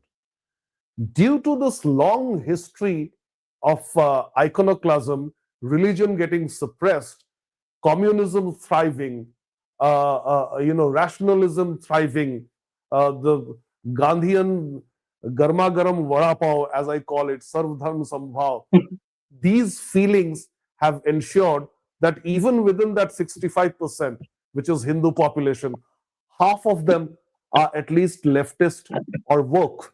So that perception about Bengalis among the rest of Indians is correct to this extent. Now, what is left? 50% of 65% is 32.5. So you have 35% you getting from Muslims and 32.5. In fact, I'm surprised that Trinamool Congress was restricted to 48% of vote share. It should be getting much more. So it is an seemingly an impossible task at the moment for the BJP to overpower the Trinamool Congress sheerly by the dint of this demographic divide, but at the same time, its own failures, particularly its ignominious act of ditching its own workers when they were in distress, when women were being raped, when men were being butchered in the streets of Bengal, in the villages. You found BJP workers being hung from the treetops, being hung from the rooftops. And what did the BJP do in turn? What did the central leadership do? They just tweeted that, look, this is what is happening in West Bengal. There was no public protest in the streets. We found that even horrible instances, such as the torture, mental torture, and physical torture, and abuse of women in Sandesh Khali, could not be exploited by the BJP. They could not exploit any kind of communal situation to their advantage, whereas any state that witnesses riots so frequently should obviously get a very scared and consolidated vote of Hindus in its favor. The BJP is unable to get that, also because of the kind of perception that has developed about the BJP in the state for decades and decades together, being perceived as a Marwari party because of its mistake of not empowering the local BJP Bengali leaders of the BJP. Then there was the cultural mistake of entering the state with the slogan of Jai Shri Ram, when the Hindu factor, which have resonated even louder in Bengal, was Joy Ma Kali or Joy Ma Durga. Durga and Kali are no less Hindu than Ram. So, with due respect to all our gods and goddesses, it was a political mistake to try to enter a state ignoring the most prominent deity, Hindu deity of the people of that state. So, due to these mistakes, the BJP is, still struggling. It is still trying to find its Bengali roots. There was something wonderful that Mr. Amit Shah had done in 2021, just before the election. He announced the manifesto, which was very, very pro Hindu. It was clearly pro Hindu. However, that opportunity was squandered throughout the campaign of the BJP. We found them stressing things like development, like extortion by the Trinamool Congress, and things like that. They kind of were wary of raising the Hindutva issues, which must be raised in a state like West Bengal. It is slipping out of our hands. India is Yeah. losing West Bengal. This is the place where Hindutva must be emphasized, and the BJP failed to do it in 2021. I think as of now, as things stand, they may be making amends. They may be trying to sound more pro-Hindu, whether it is the superstar of yesteryears, Mithun Chakraborty's, uh, uh, you know, uh, public gatherings in Bengal, whether it is the way Shomik Bhattacharya, the local head, is speaking, whether it is Shubhendu Adhikari's interventions whenever Hindus are hassled in the state. It seems like they are moving in that direction. But when the crucial last month arrives before the election, and Prime Minister Narendra Modi enters the campaign as the greatest campaigner from the BJP, we will have to see whether his thrust remains on Hindutva, or he just shoots here and there in the dark, talking about development. Ayushman Bharat क्यों नहीं लागू हो रहा है? These things are not emotive enough to get your votes. You have to harp on Hindutva. Okay. Okay, so I have two more subsequent questions if we have time. Okay, so one is regarding, okay, there is a question that whether BJP will come in power or not. It all depends on, although every 5 years it is on a tougher terrain because of changing demographics, and it all depends on combination of a lot of things. If they do accurately, they might win with a very thin margin. They can still win. Like this time, they have a better shot compared to the last time. And I also concur with it that it was wrong on BJP's central leadership part that they are in the government. In fact, not just the protest they should be doing after post 2021. They were central. They were in power in center. They should have used their constitutional power to even dismiss the state government,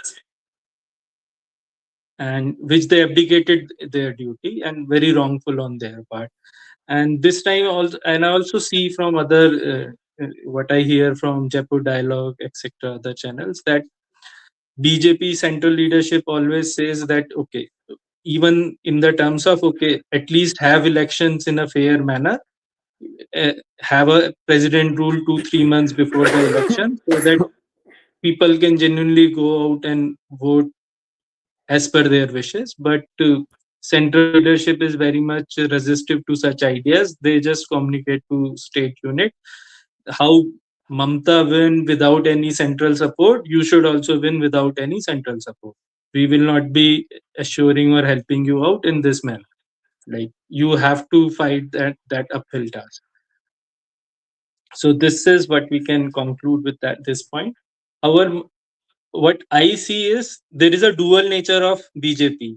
They are very much Hindu when they come into that election mode, and just like light has a dual nature of wave as well as a particle, they also BJP also has a dual nature that they are Hindu during the election mode, and they become very secular when they are post election once they grab the power. This can be elucidated in the manner 370 only.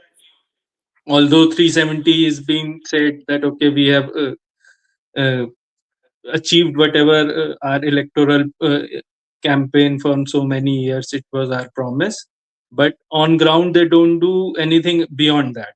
It's more of a cosmetic change, that the ultimate objective of 370 could be that resettlement of Hindus back into the Kashmir, changing the polity there, de-radicalizing there. What I see is that it's more like their campaign management. Okay, 370 is gone. They ask de-radicalization, Muslim Brotherhood kind of architecture is still there. All the Jamaat or hardliners are still in the government institutes. They actively run the show. Hindus can go back to Kashmir as a tourist, but not as a resident, even the native ones.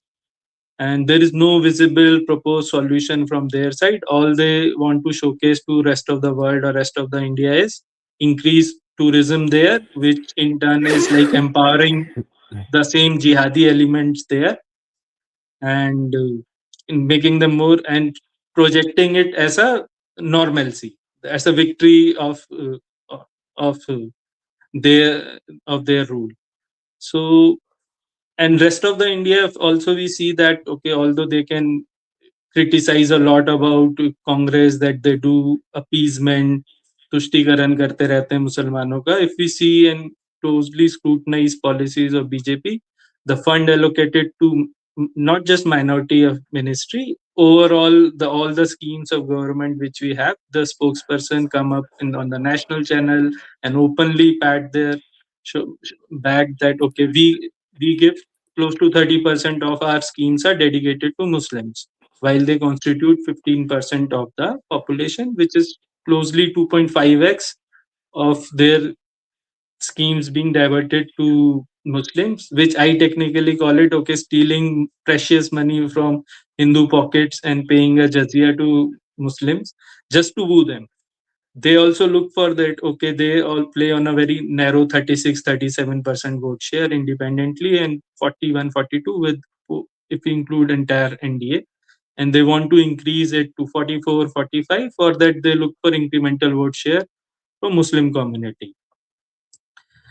And maybe with Hamid Ansari once said to him that why don't you project your achievements to Muslim community, and Modi replied that this doesn't suits my politics. Like his politics is openly you can abuse Muslims, while at the back end, at the policy levels, you try to appease them and call it Tushtigaran, which I consider is a ultra pro max version of Tushtigaran only.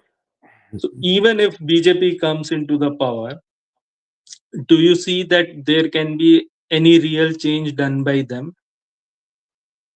Well, while I agree by and large with your observations, I temper them with the reality.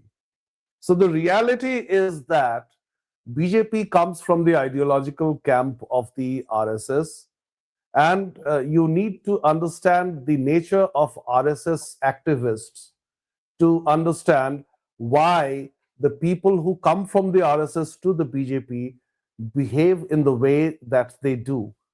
Now, three agendas have been on the RSS chart for a very long time, and this is pre Modi. One was, of course, reclaiming Ayodhya as Ram Janmabhoomi. Along with that, there are unfinished agendas of Kashi Vishwanath and Mathura, Krishna Janmasthan. That was point one. The other was abrogation of Article 370, and the third was the Uniform Civil Code. Now, why I said that you need to study the RSS to understand the BJP is because their think tank, the way they think, comes from the RSS. And the RSS, since its formation, has evolved as a kind of rationalist Hindu beings rather than a religio political Hindu wing. So, first of all, it was established. If you go through the writings and speeches of the founder, Keshav Baliram Hedgewar, you would find that he was primarily very upset with the pro Muslim policies of the Congress, which is why it split away. Now, on the one hand, you have the founder of the RSS, followed by a very staunch Hindutva icon, Guruji Golwalkar, and he was the only person in the top leadership of the RSS who you could say was closer to the way political Hindus of today think. And yet, his book, Bunch of Thoughts, is kind of I would say awkward, if not embarrassing, for the current leadership of the RSS. They don't own up to that legacy. So at the same time, another thing happened in the evolution of the RSS is that several political Hindus joined the organization who are not as much religious Hindus. So political Hindus are such Hindus who understand threats like the demographic divide. They understand things like what policy should favor the Hindus and what policy should favor the Muslims. But they miss nuances like when there is a spiritual challenge, when there is a cultural challenge towards the Hindu way of living, whether it is in the form of worship or whether in the way of daily affairs of Hindus. That is the nuance that an RSS Swayam Sevak would typically miss. As a result, when you see the BJP government under Narendra Modi working for Hindus, even there you find things are very artificial. For example, the building of the Mahakal corridor in Madhya Pradesh or the Kashi Vishwanath corridor in Kashi, Varanasi, or even after we got back the Ayodhya Ram Janmabhoomi, how did we celebrate it? With light, laser, and disco show. Is that religiosity?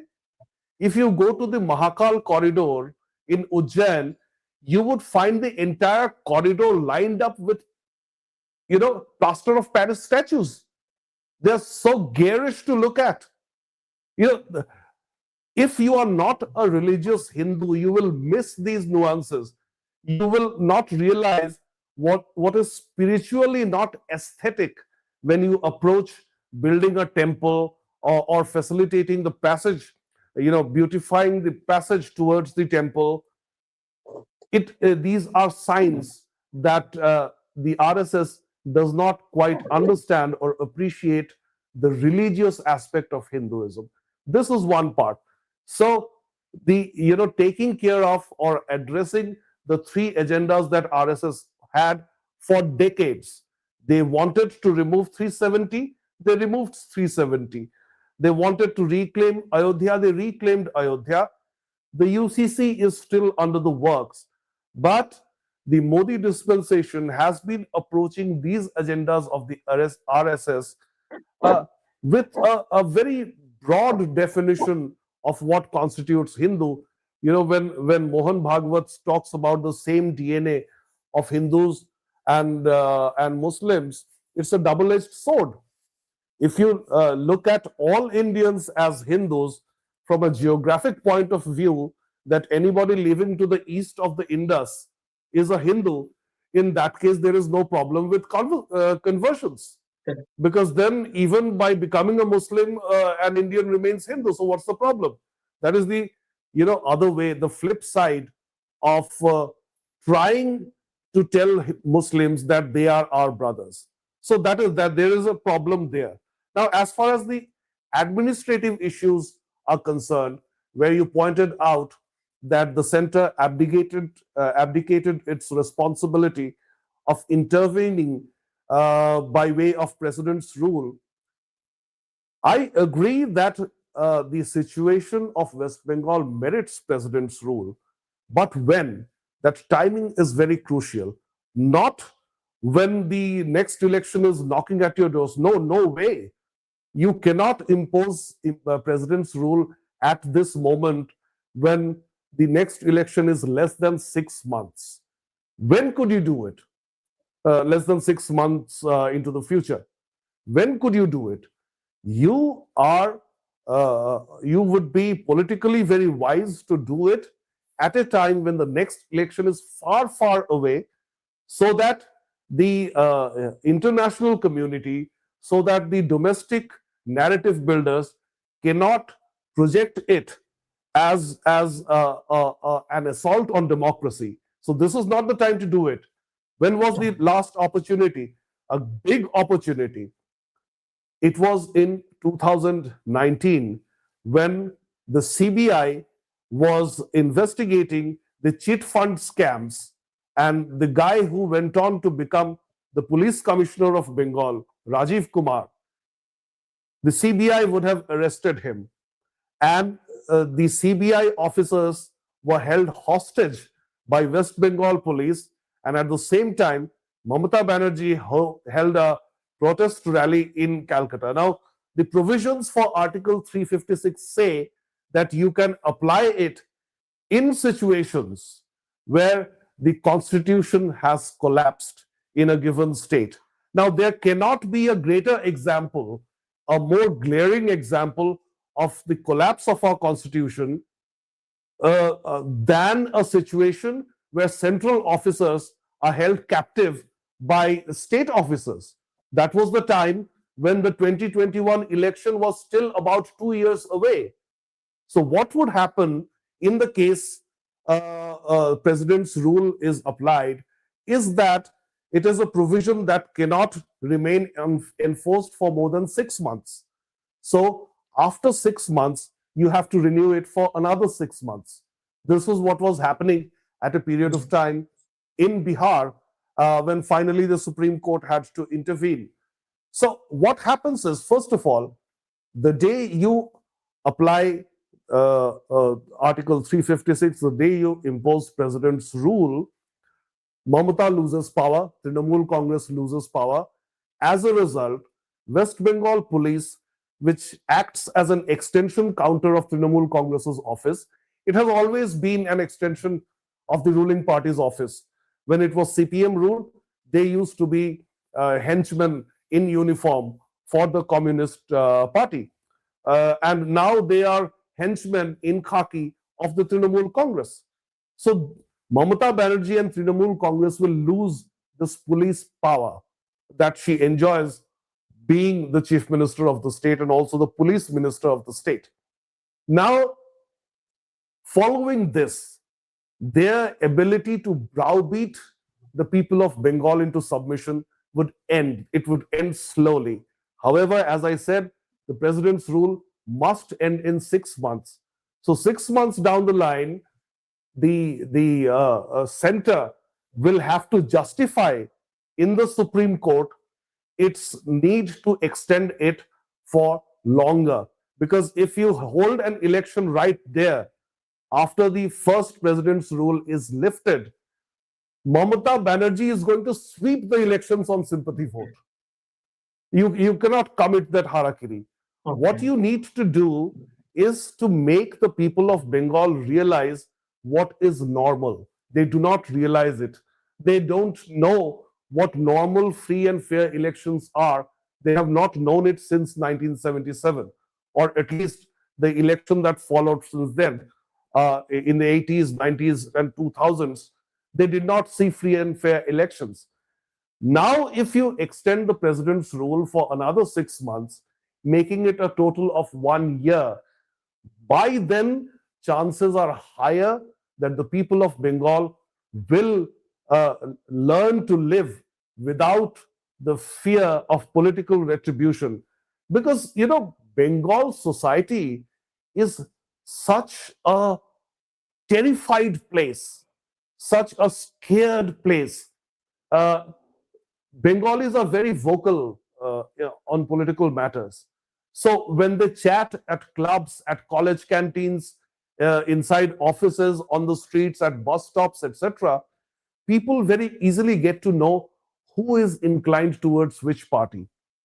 As a result, certain neighborhoods are kind of blacklisted.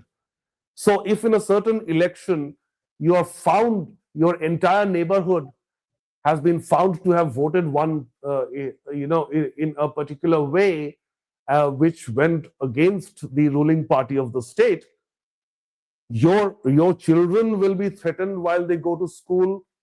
There are lots of houses in Bengal that still have thatched and tiled roofs. They are not completely, concrete buildings. I'm talking about rural Bengal and semi-urban Bengal. They pelt stones at your houses so the roof collapses. If you keep your motorcycle outside your house, they'll tear apart the seats. They will damage your property. They'll encroach your land, and all kinds of intimidation tactics are employed. So Bengalis have not known what is free and fair elections for the past nearly 5 decades, out of which the most dreaded part is something that happens only in Bengal, which is voters are stopped on their way to the polling booths.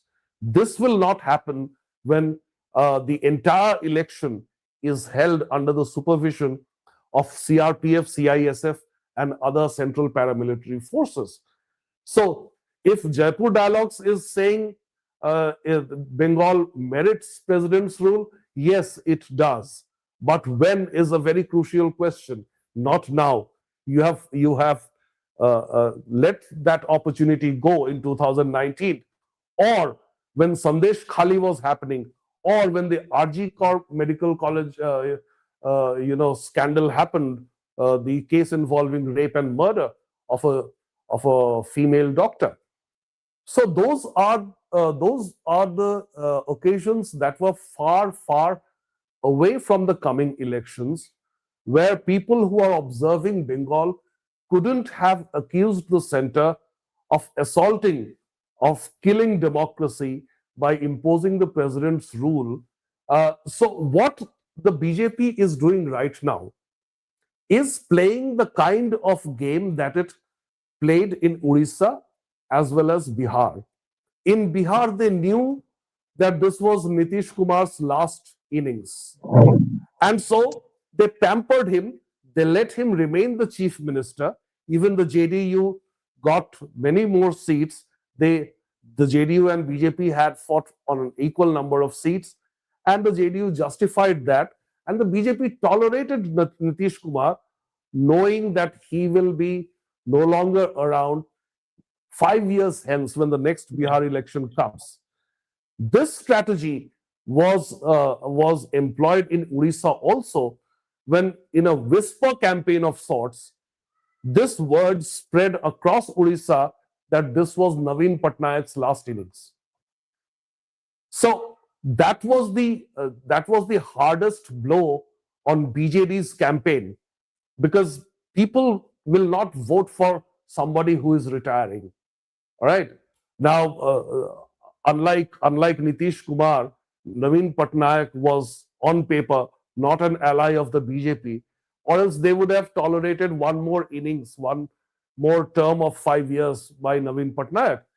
Now they are waiting for Mamata Banerjee to be exhausted similarly in Bengal. So maybe 2026 they cannot win, but in 2031 they might. That is one issue. The other issue is that if Mamata Banerjee is finished at this point, what will happen in the opposition space? Rahul Gandhi will catch all the airwaves. He will remain the most important opposition leader, as Arvind Kejriwal has been defeated in Delhi. Several regional stalwarts have fallen. There is a very weak NCP in Maharashtra, because Sharad Pawar is past his prime, and his daughter Supriya Sule cannot take over the reins. The UBT faction of Shiv Sena is almost gone. And so, if you keep aside the DMK led by MK Stalin in the south, the entire North Indian political space will be occupied by Rahul Gandhi if Mamata Banerjee is finished at this point. Does the BJP want that? I don't think so. And finally, you know, what is very unfortunate in all these political calculations is that while you ensure that Bengal somehow is used for your adjustment politics at the center, whether it was in 2016 when you had to pass several bills with the help of external MPs not belonging to the NDA, or whether it is now when you do not want the opposition space to be occupied entirely by Rahul Gandhi. What you are forgetting is that this is beyond politics. You are on the verge of losing a border state to a hostile neighbor. You are on the verge of losing that territory, and also risk exodus and perhaps, God forbid, even genocide of Hindus if that happens. So things are quite scary in Bengal as a result of all these, political calculations that are going on. Okay. Just one last query, which is regarding what Savarkar popularly says, that uh, politics should be Hinduized and Hindus should be militarized. That is there a very big need which I find for Bajrang Dal kind of organization, and what See, I see that BJP technically normally, speaking, technically like speaking, we have BHP Singha is not a Bahani part of there. BJP. Yeah, that's not there, and they actively try to suppress such kind of muscular movements Yeah. also. Like Hmm. in Ghaziabad also, I see that there are a lot of small groups are there. Like they will be distribute some Jati Narsimhananji, some, and there in Uttarakhand also who are actively taking. In Delhi, you will see independent activists like taking care of removing illegal mazars, masjids, and they're normally not being supported by both, neither by AAP or Congress faction or by BJP faction. All they do is they have to independently fight their course. Hindu Yuva Vahani was there. It was a very predominant force that because of it that there were not riots in eastern part of UP, while western UP under Akhilesh used to have a lot of riots even for months. And subsequently, Hindu Yuva Vahani was disbanded. More so, what I understand from because of the pressure from central government that okay, these most of these groups are more embarrassment for us from international media perspective, and maybe a small incidents here and there just happened in Bengal or in Dehradun for regarding Christmas, some slappings here and there are been considered as a big nose from the central leadership. Even if BJP comes to power and if they don't charter this path that where and simultaneously I see that when I have a lot of discussion with routine over Facebook, routine people from Bengal, and I see them that okay, a lot of girls come and talk to me and tell me that they have a very frequent advancements from Muslims, and in fact they find it that since there is a single kid generation is being there, they are being very targeted by Muslims into genuine, not just a deceptive love affair, but a good genuine way of enabling them just to serve their money and later on treat them as good wives, not something like a very menacing part of selling them off or just abusing them, which are part of the stories also, as well as Christian conversions. Like there were two girls who told me that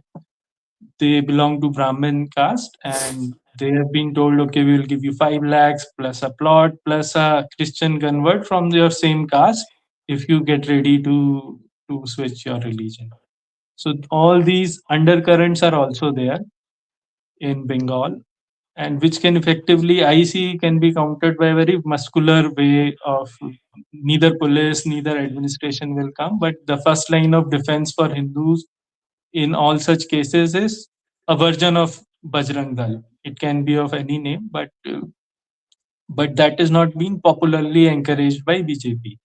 So even if they come into the power without focusing on this part, do you see that will it will be of any help just to have a power, but without effectively having any support within the society level? I would say that while I agree with the situation and the way you have observed it, and these were also highlighted by instances of the way the BJP treated people, not only Hindu Yuva Vahini, but also personalities such as Nupur Sharma in that Prophet Muhammad controversy. Then Pragya Thakur, after she spoke up against Mohandas Karamchand Gandhi, or the way T. Raja Singh was treated in Telangana, or the way the police went after Kajal Hindustani. These are all a few of the innumerable examples that demonstrate that the Modi government is very careful about not posing this impression that it is, as it is accused, nevertheless, however mild it tries to be, it will be seen as a quote unquote Hindu nationalist party that is ruling India. And it goes out of its way, bends over backward to placate this leftist narrative builders, and they always fall flat on their face, unable to appease that section of the commentariat. And what happens is, regardless of this tendency of the BJP leadership, we also see a slight progression. Modi is certainly a step forward from the stage where Atal Bihari Vajpayee was. Even during him, during the final months of the 2004 elections, a very funny kind of association was built. It was called Atal Bihari Vajpayee Himayat Committee, comprising Muslims, to increase the acceptability of the BJP in Muslim circles and also among leftists.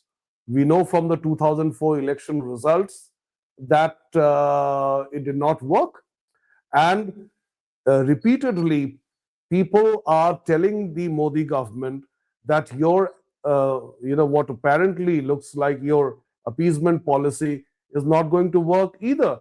And even several BJP leaders have been on record saying that we are very well aware of the fact that Muslims don't vote for us. So why are they doing it?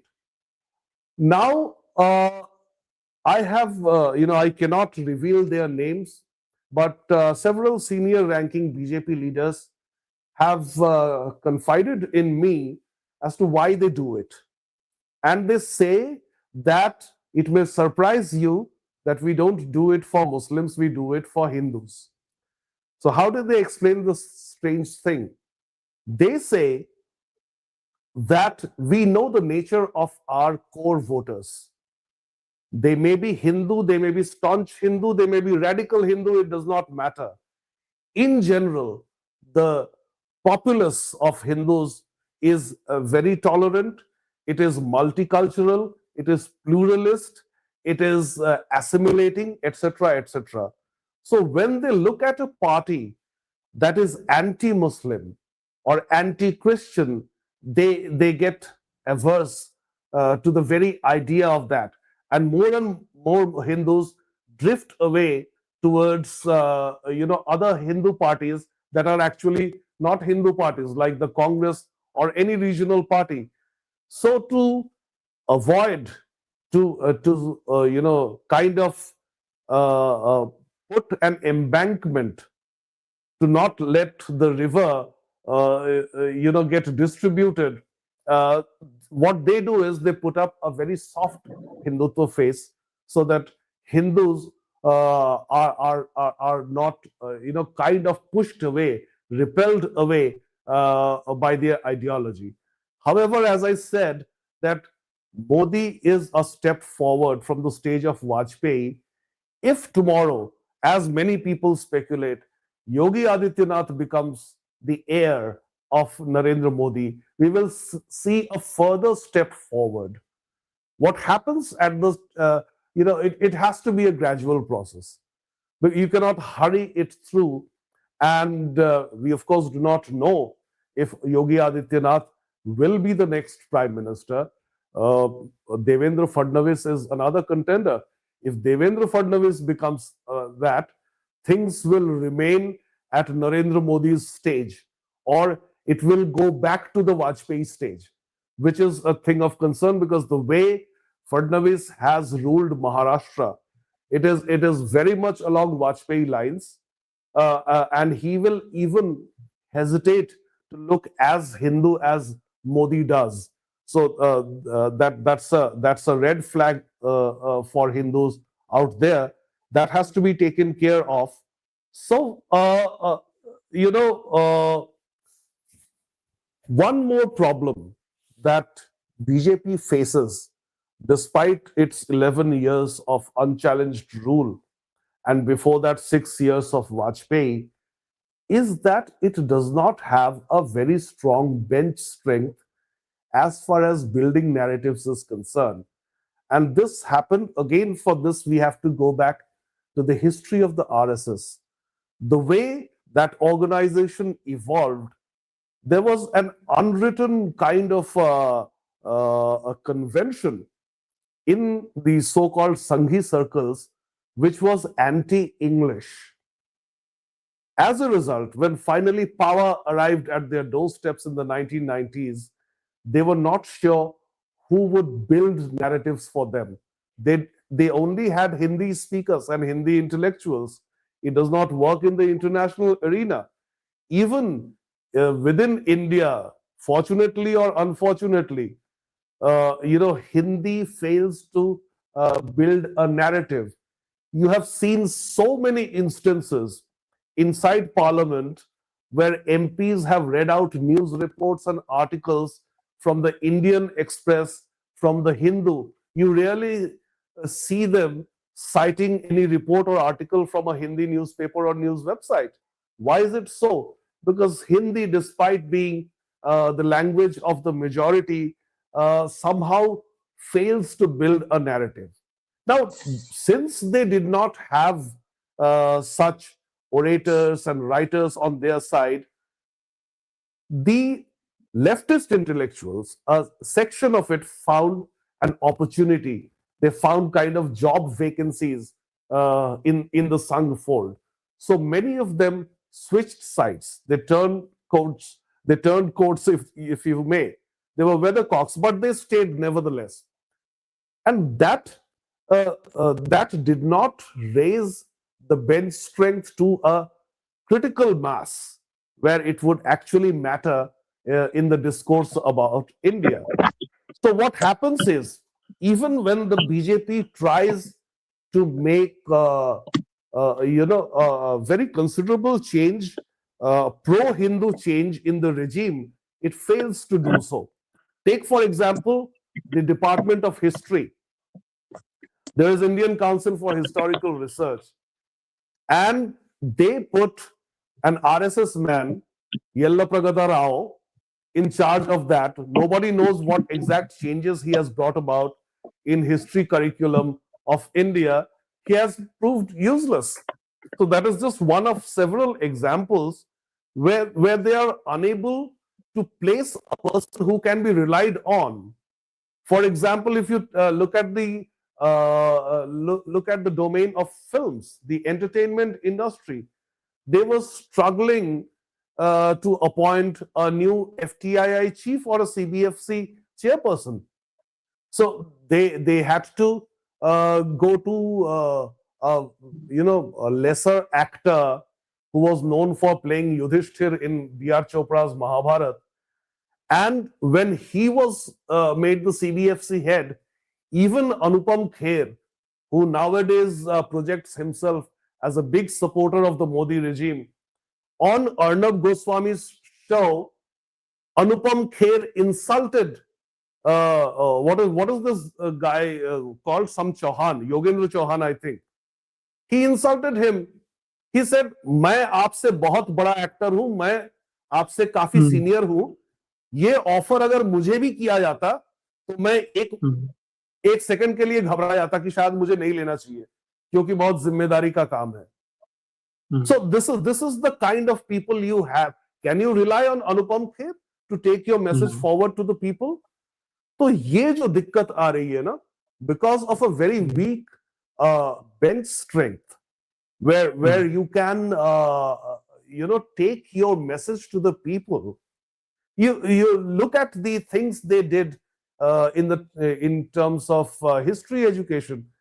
They expunged the parts that dealt with Mughal. Should they have done it? They should have instead educated our children about how horrible the Mughals were. आपने chapter ही हटा दिया तो उससे क्या फायदा हुआ? You have to justify your regime by projecting how horrible the alternative is. So take, for instance, Akbar the Great.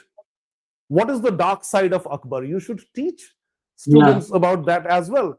He had a massive harem, perhaps the biggest any Mughal king had. You highlight that part of his regime, that part of his reign, where his soldiers would wantonly pick Hindu women and girls from the streets and dump them in his harem. You highlight that part. Why should you remove the chapter on Akbar? Then Tipu Sultan. Tipu Sultan. Why should you remove the chapter on Tipu Sultan? You tell people what horrible things he did to Hindus and even Christians, Mangalorean Christians. Even you will find Christians on their side. And now the word Christian has brought me to the issue of conversions as well. In conversion, in the case of conversion, particularly in the state of Meghalaya in the northeast, people who visit Cherrapunji, for example, or even their capital Shillong, after a long while, let's say they've been there last in 2015 and they went again in 2025, they are stunned by the sight of near absence of Hindus in that state. Where did they all go? You know, a terrible thing that happens with the very small residual population of Hindus in Meghalaya. We talk about infiltration from Bangladesh. Do you know that Hindus from Meghalaya have to infiltrate Bangladesh? And why is that? That is because there is no cremation ground left in Meghalaya. So when somebody dies in a Hindu family, these Hindu people wait for the deep of the night, the dark of the night, to sneak into Bangladesh, reach a river basin so that water also is available. They very surreptitiously dispose of, they cremate the dead and come back before sunrise into their village in their village in Meghalaya. That is terrible. What did the Yeah. BJP do to protect them? But then again, these are all existential, cultural, intellectual requirements to service which you do not have enough people in your on your benches. So therefore, it's going to be a long process, but we cannot be disheartened by it because it is always a long process for every ideological camp, even for the communists. Do you think communism began with Karl Marx? Maybe it did, but the overall economic policy of communism was preceded by the policy of socialism, which has been going on in Western Europe, in France to be particular, since the 12th century. So they had to struggle for centuries to make people think that socialism is the way forward.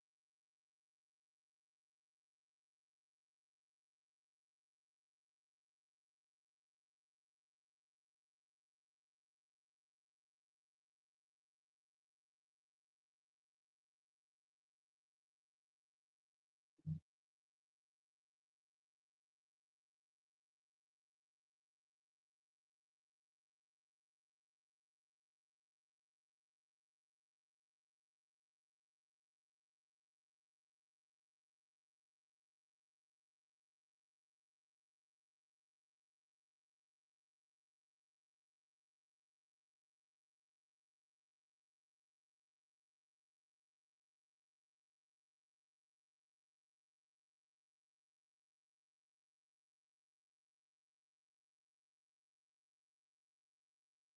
Let's wait for some time. Maybe some issue at Surajit Dasgupta.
Yes, Surajit, it's fine now.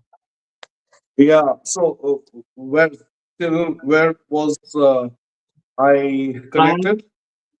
yeah. It was like when like communists also take time from French socialism from 12th century. All right. It will take All right. time, but you were saying. Right. Right. So what So shall I resume? yes. Okay. So what the strong Hindu element from the core voters section of the BJP must patiently wait for is for the bench strength of the BJP to increase, because it is always a long haul. It is always a long drawn process. Even communists took decades and centuries to reach the stage where, even if they do not have many governments around the world, they have occupied the impressionable minds of many people around the world. This is true as much in geopolitics as it is in India. Like even in the United States, which is supposed to be capitalist El Dorado, the kind of mindset you see in students of university campuses, it is a victory, it's a triumph of communists, because they have captured their minds. If you look at the activists in India, the leftist activists mostly, the moment you hear the word activist, you think about leftist ideology. So, how did they reach the stage? Because communism did not start with Karl Marx. Maybe on paper it did, but it was preceded by socialism. And that the state should be a welfare state is an idea that dates back to the 12th century Western Europe, when this idea germinated in the form of literature, letter writing, speeches, etc., by thinkers of Europe. So it's a very long haul. Even in India, as I said earlier, that in 1925, both RSS and the CPI were established, and it was not before 1977 that they could capture Bengal, and it was not before 1996 that the BJP could capture power at the center in the form of a 13-day government before the 1998 government by Vajpayee started to go on for another 6 years. So you have to patiently wait for a time when you have enough intellectuals and enough workers, and also behind the stage, enough fighters to be able to realize a kind of Hindu Rashtra that may not be theocratic, but that is culturally, that is intellectually, and that is civilizationally a Hindu Rashtra. I also think that if you see at the global movements from 2014 to after a decade, the world has very much the global right has also had some voice and space in Europe and US. The Trump getting elected twice, fight for common sense, or either we say the far right party. So there is slightly a better global environment which we can collaborate with them and have have some benefits with, I think. Right. Okay, coming to the last question, which is regarding back to Bengal, that we see that the biggest soft power is art, literature, music, and Bengal used to dominate the same from Satyajit Ray's time and from Tagore's time or from RK Mission or Vivekananda's time, from either in spirituality or cinema or art music.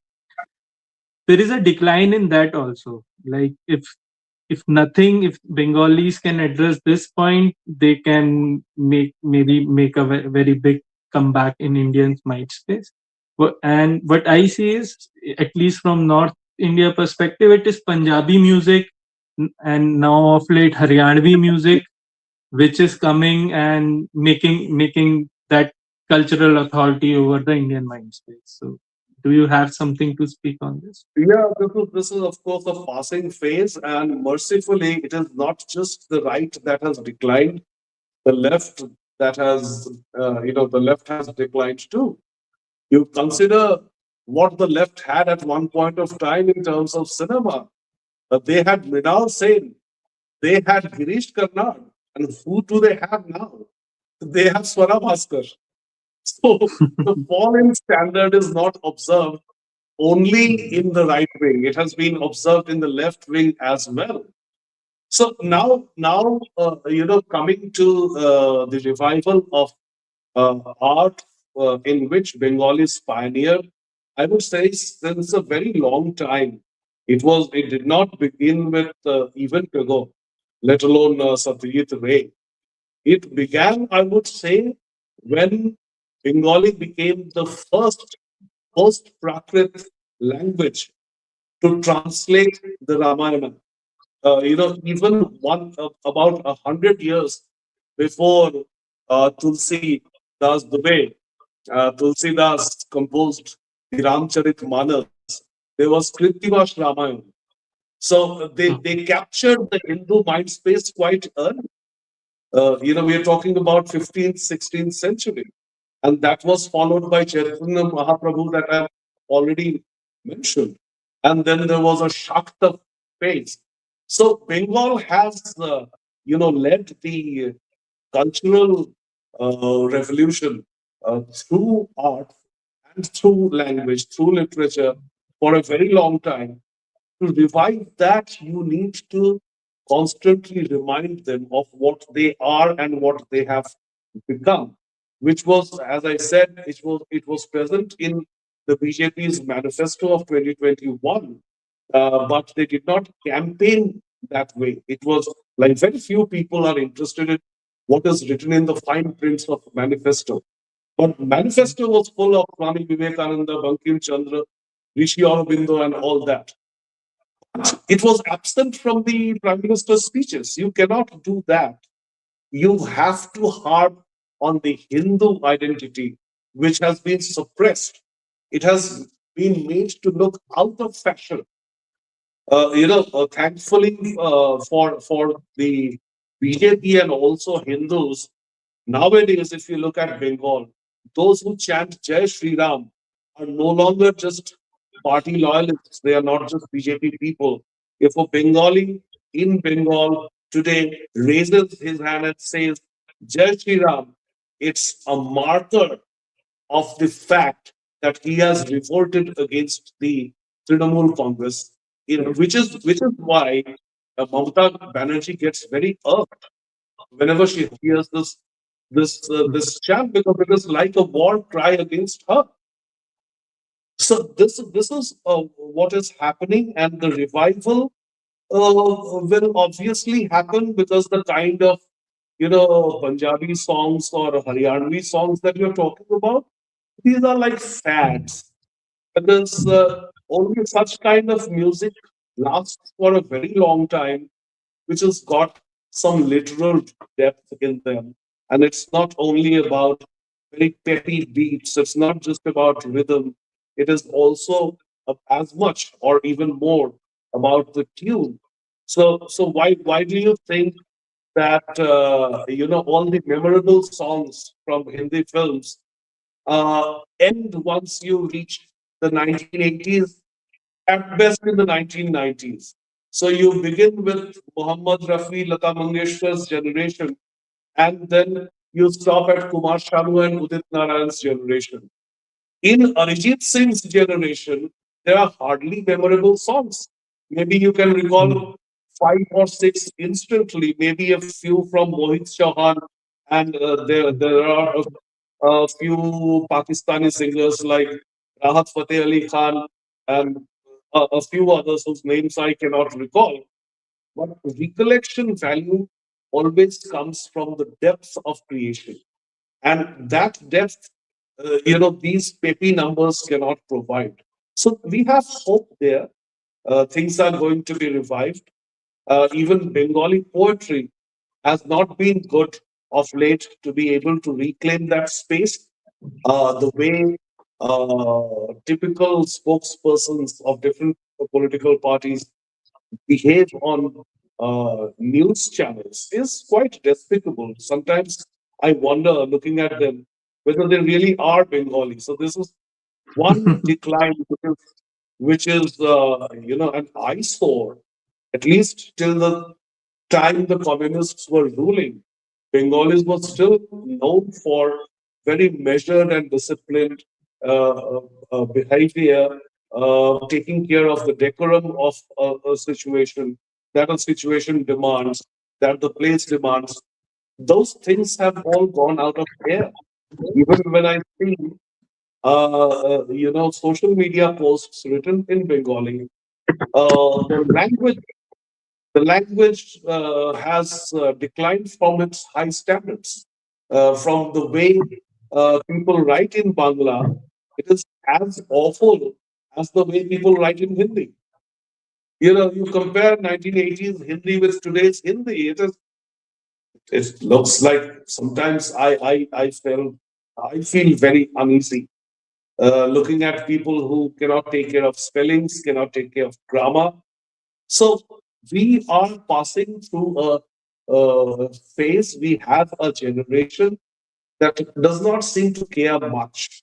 And Bengal is not outside this world that it will behave differently.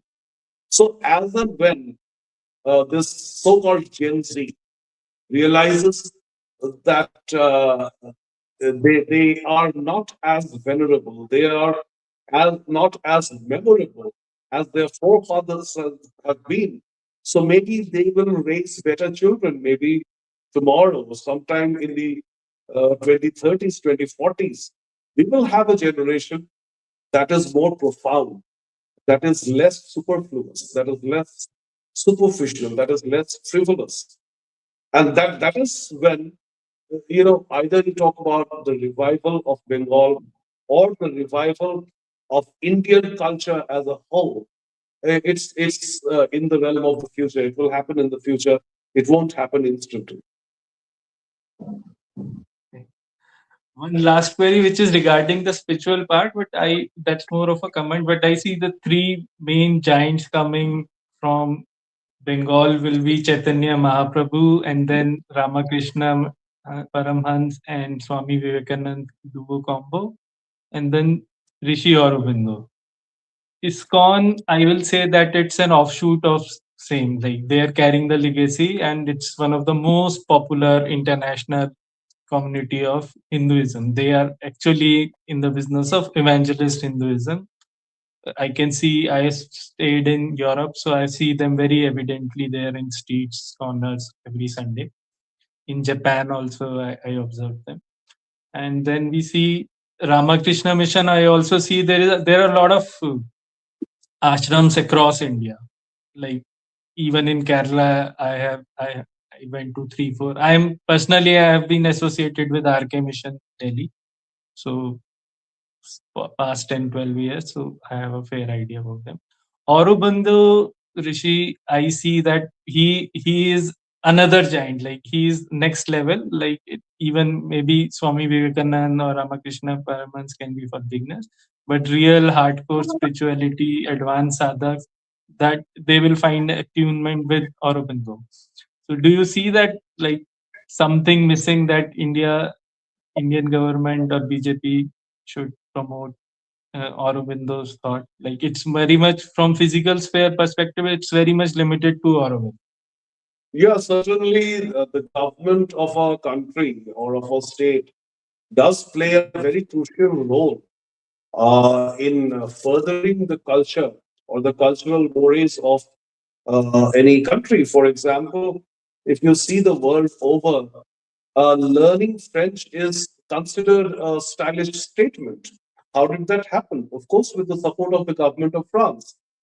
It pours in uh, thousands and thousands of euros into the promotion of the French culture, which is why you have Alliance Française across the world, one in every major city. If you look at India itself, uh, with all the failings from a Hindu point of view, with all the failings from Nehru to Modi, what do we notice in the way today Hindi is spoken and Hindi is written in this country? Increasingly, it is getting rid of Arabic and Persian origin words. Did this happen without any state support? Of course not. What happened in 1947 or since 1947 is that large parts of North India that were not being raised in the English language, where children were raised with Hindi, were actually reading Urdu before partition, before independence. Munshi Premchand, a very famous writer from the Hindi language camp, he used to actually write in Urdu. He did not write in the Devanagari script, perhaps. He was not comfortable. Once Manmohan Singh, the Prime Minister between 2004 and 2014, gave a speech in Hindi, which was very rare. And it turned out that the script which was lying in front of him, from which he was reading, was actually written in the Persian script. Because till his generation, when he used to be a child, in Punjab, people learned Urdu. So, how did the use of Urdu, even the knowledge of Urdu, decline in present day India? It was because of tacit policy by the successive governments not to let that language thrive at all. It has now reduced to madrasas, where again the primary language is Arabic and not Urdu. But nobody, in the entire Hindu population, there are very few people left who know Urdu. So this happens with government intervention. Now, as far as no, I would say that similarly, the government can play a role in promoting icons like Chaitanya Mahaprabhu, who is spoken about a lot less than how much we speak about Ramakrishna Paramahansa. So that needs to be revived. Very often, I find people, attacking ISKCON on social media because they are actually meant to be, as you rightly said, an evangelical form of Hinduism, and that caters primarily to the Western audience. It is, in fact, not meant for Indians at all, Indian Hindus at all. In fact, there's something about ISKCON which very few people might know, that sometime in the late 2000s there was a rift within that organization, and there were people who said that we are looking too much like Christians. Our way of Hinduism is too Christianized, and there was another faction of it that was quite comfortable with it. They fought bitterly with each other, and finally the case went to the court. And then eventually they decided not to take matters any further. They settled out of court, after which northern India is taken care of by mostly foreigners. West Bengal and northern parts are taken care of by foreigners, whereas all states lying to the south of West Bengal are taken care of primarily Indian members of the ISKCON. This is something very few people know about. But the larger point I'm trying to make is that when any Hindu force, it may not align perfectly with your Hindu worldview, differs with you, you should not, pick a fight with that group. Because overall, you may or may not like ISKCON, you may or may not like Sadhguru Jaggi Vasudev, you may or may not like Sri Sri Ravi Shankar, you may or may not like any of the North Indian Hindu gurus that you have. But by attacking them openly, you are rendering the overall Hindu force weak. You should not do that. And along with that, if you should also know, I would like to make a little correction in the way you very briefly talked about ISKCON is that it was not established. You did not say it, of course, but ISKCON was established by Abhay Charan De, not by Chaitanya Mahaprabhu. And while Just, he picked, they're just taking the legacy of bringing that. yeah, The yeah, legacy. like Srila Prabhupada, as they refer to him as, was Yeah. originally called Abhay Charan De, and he went to the United States and he presented the concept of Krishna in a way that would uh, instantly click with an audience that has grown up on Judeo Christian values. So there lies his utility. And I, many a times, if there is a tweet, let's say by ISKCON, they say Jai Shri Krishna. I say Jai Shri Krishna. I am anyway a devotee of Krishna. But when I do that, on being prompted, immediately many of my friends say, why are you adding to the chorus of ISKCON? They are not quite Hindu, etc., etc., blah, blah, blah. No, I consider them a part of our force. Just recently, when Sheikh Hasina was still around in Bangladesh, they were, ISKCON was the organization that bore the brunt of Islamist attacks. Every year, even when Sheikh Hasina was around, Durga Puja pandals used to be assaulted. It faced vandalism and desecration by Islamists in that country, even before Muhammad Yunus came in. Yeah. So we need to stand by their side. They were hurt, they were targeted because they are Hindus. How can we disown them? They are part of us. Similarly, I may take exceptions to a function organized under the aegis of Isha Foundation where they go Mola and all that. But then I consider Jaggi Vasudev, I consider Sadhguru to be a formidable Hindu force. Maybe once in a while I made a post saying that, okay, I disagree with this. The way, for example, he talked about Yashoda's relationship with Krishna. But that's it. That was an aberration. I wouldn't go on and on and on, damning an organization which is, after all, working for the Hindu cause. So I plead with all fellow Hindus who are at least concerned about the fate of our civilization, the fate of our existence, even to not uh, indulge in these fratricidal fights. That's very important. And along with that, if there is constant, even backstage support from the state, that is of course welcome. Uh, the state must, of course, as I said, that the BJP lacks adequate bench strength. But if it gets people, then it has to handle Chaitanya Mahaprabhu, Ramakrishna Paramahansa, Swami Vivekananda, Sri Aurobindo, all of them very distinctly, making nuanced differences between how uh, they need to be, they need to be to reach to the masses as messages of gurus that you must follow.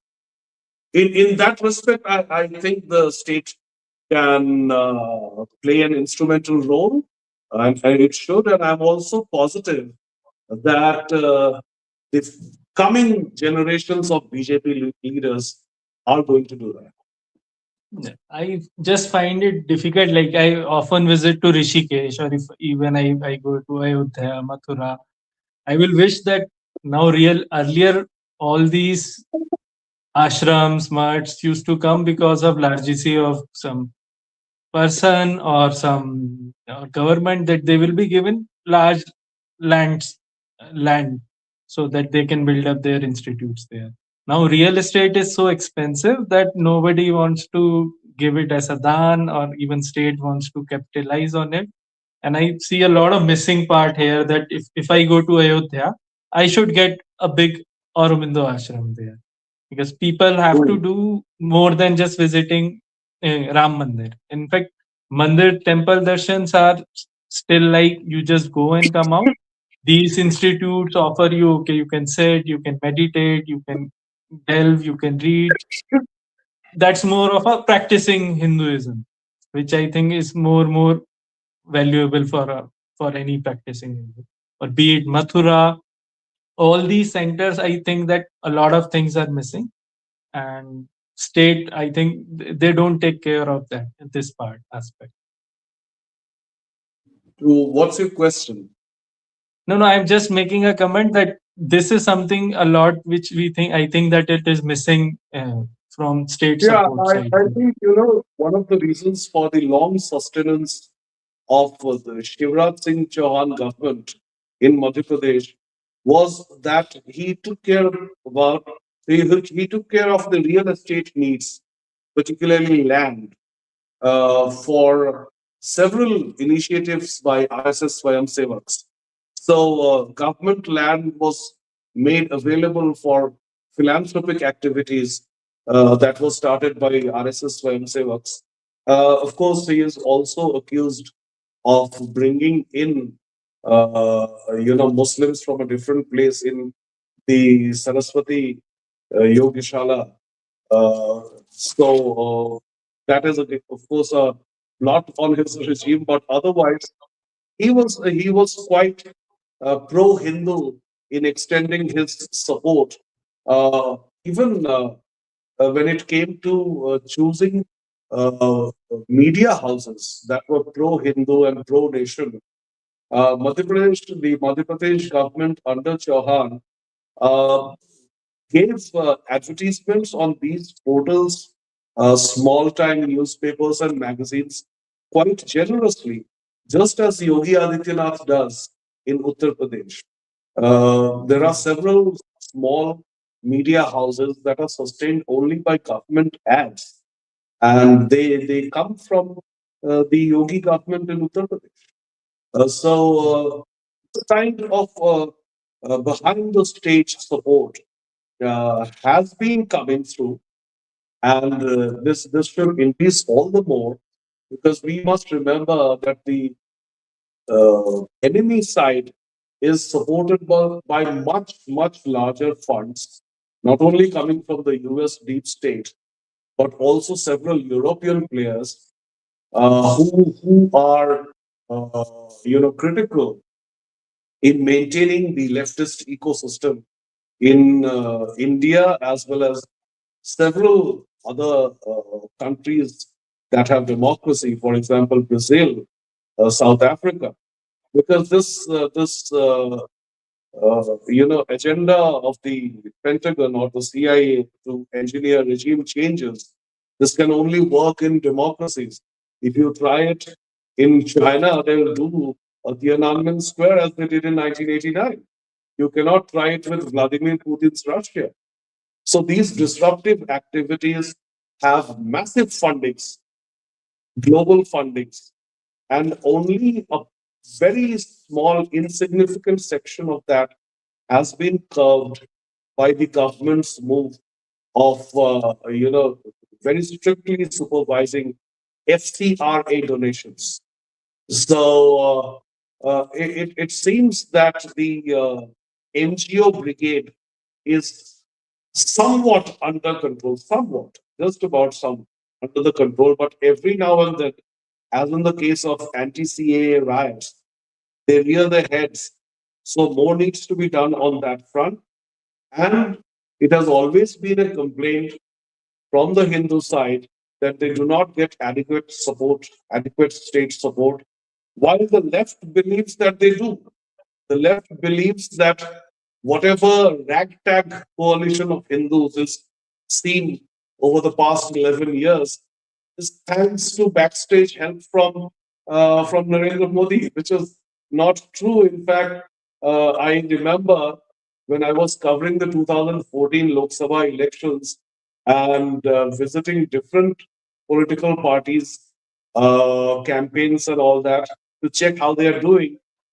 I remember something that was said by the then IT cell head of BJP, Amit Malviya's predecessor, Arvind Gupta, he, he, he remarked tongue in cheek that BJP दफ्तर में आपको कोई एक cup चाय पिला दे वही काफी है, इससे ज्यादा कोई सपोर्ट नहीं मिलेगा।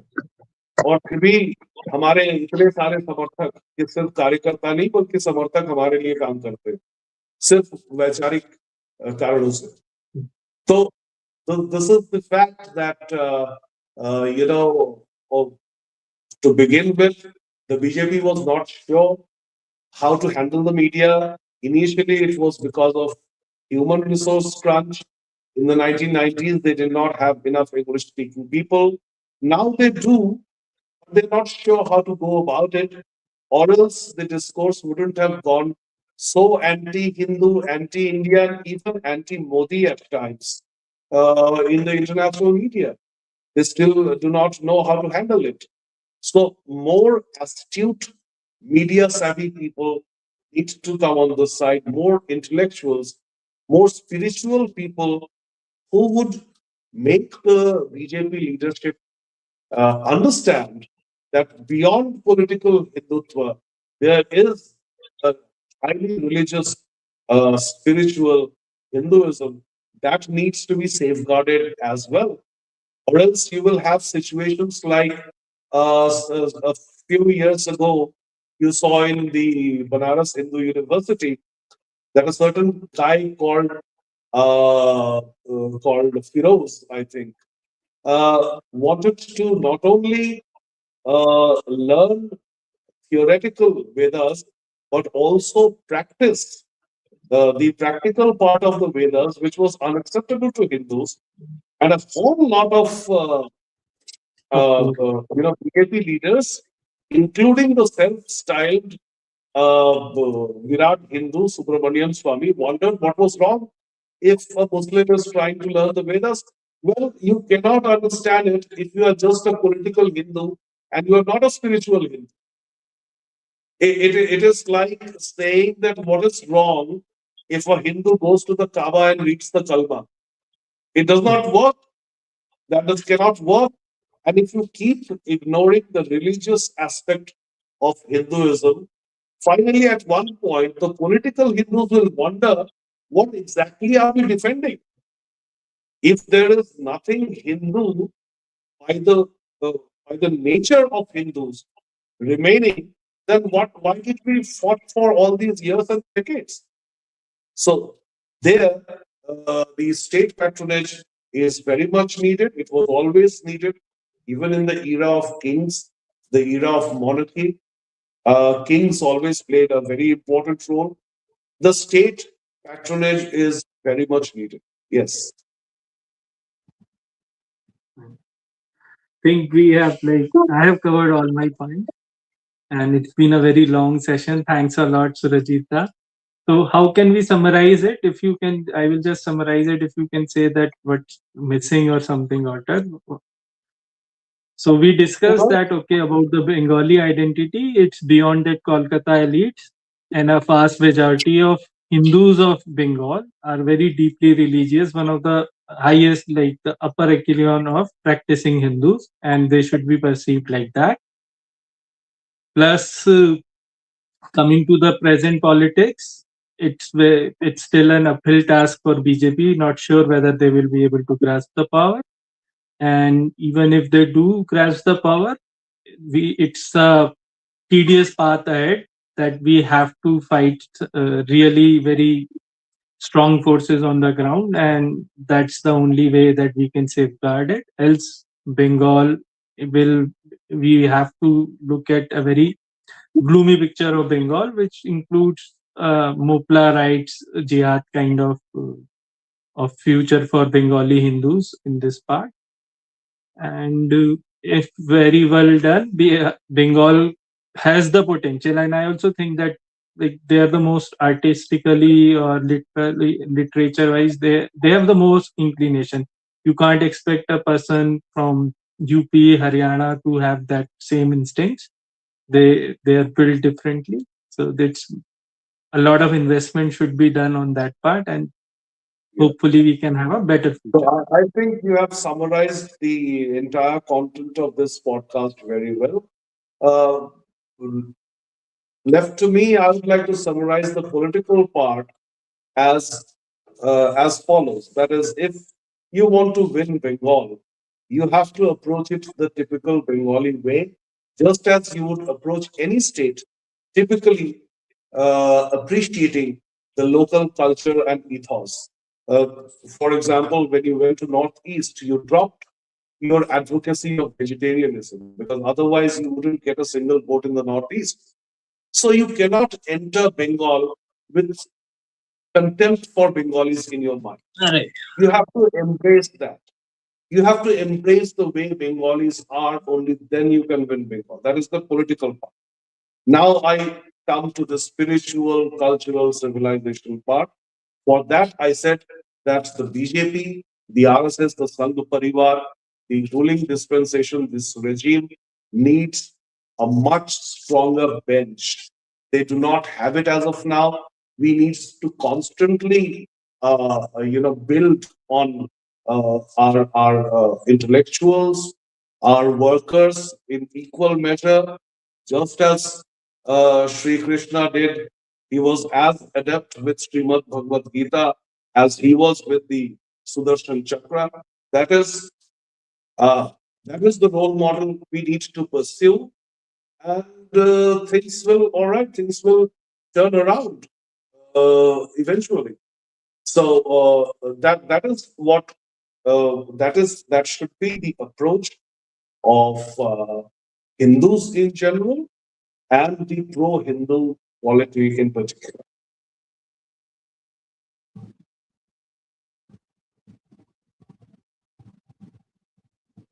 Are there?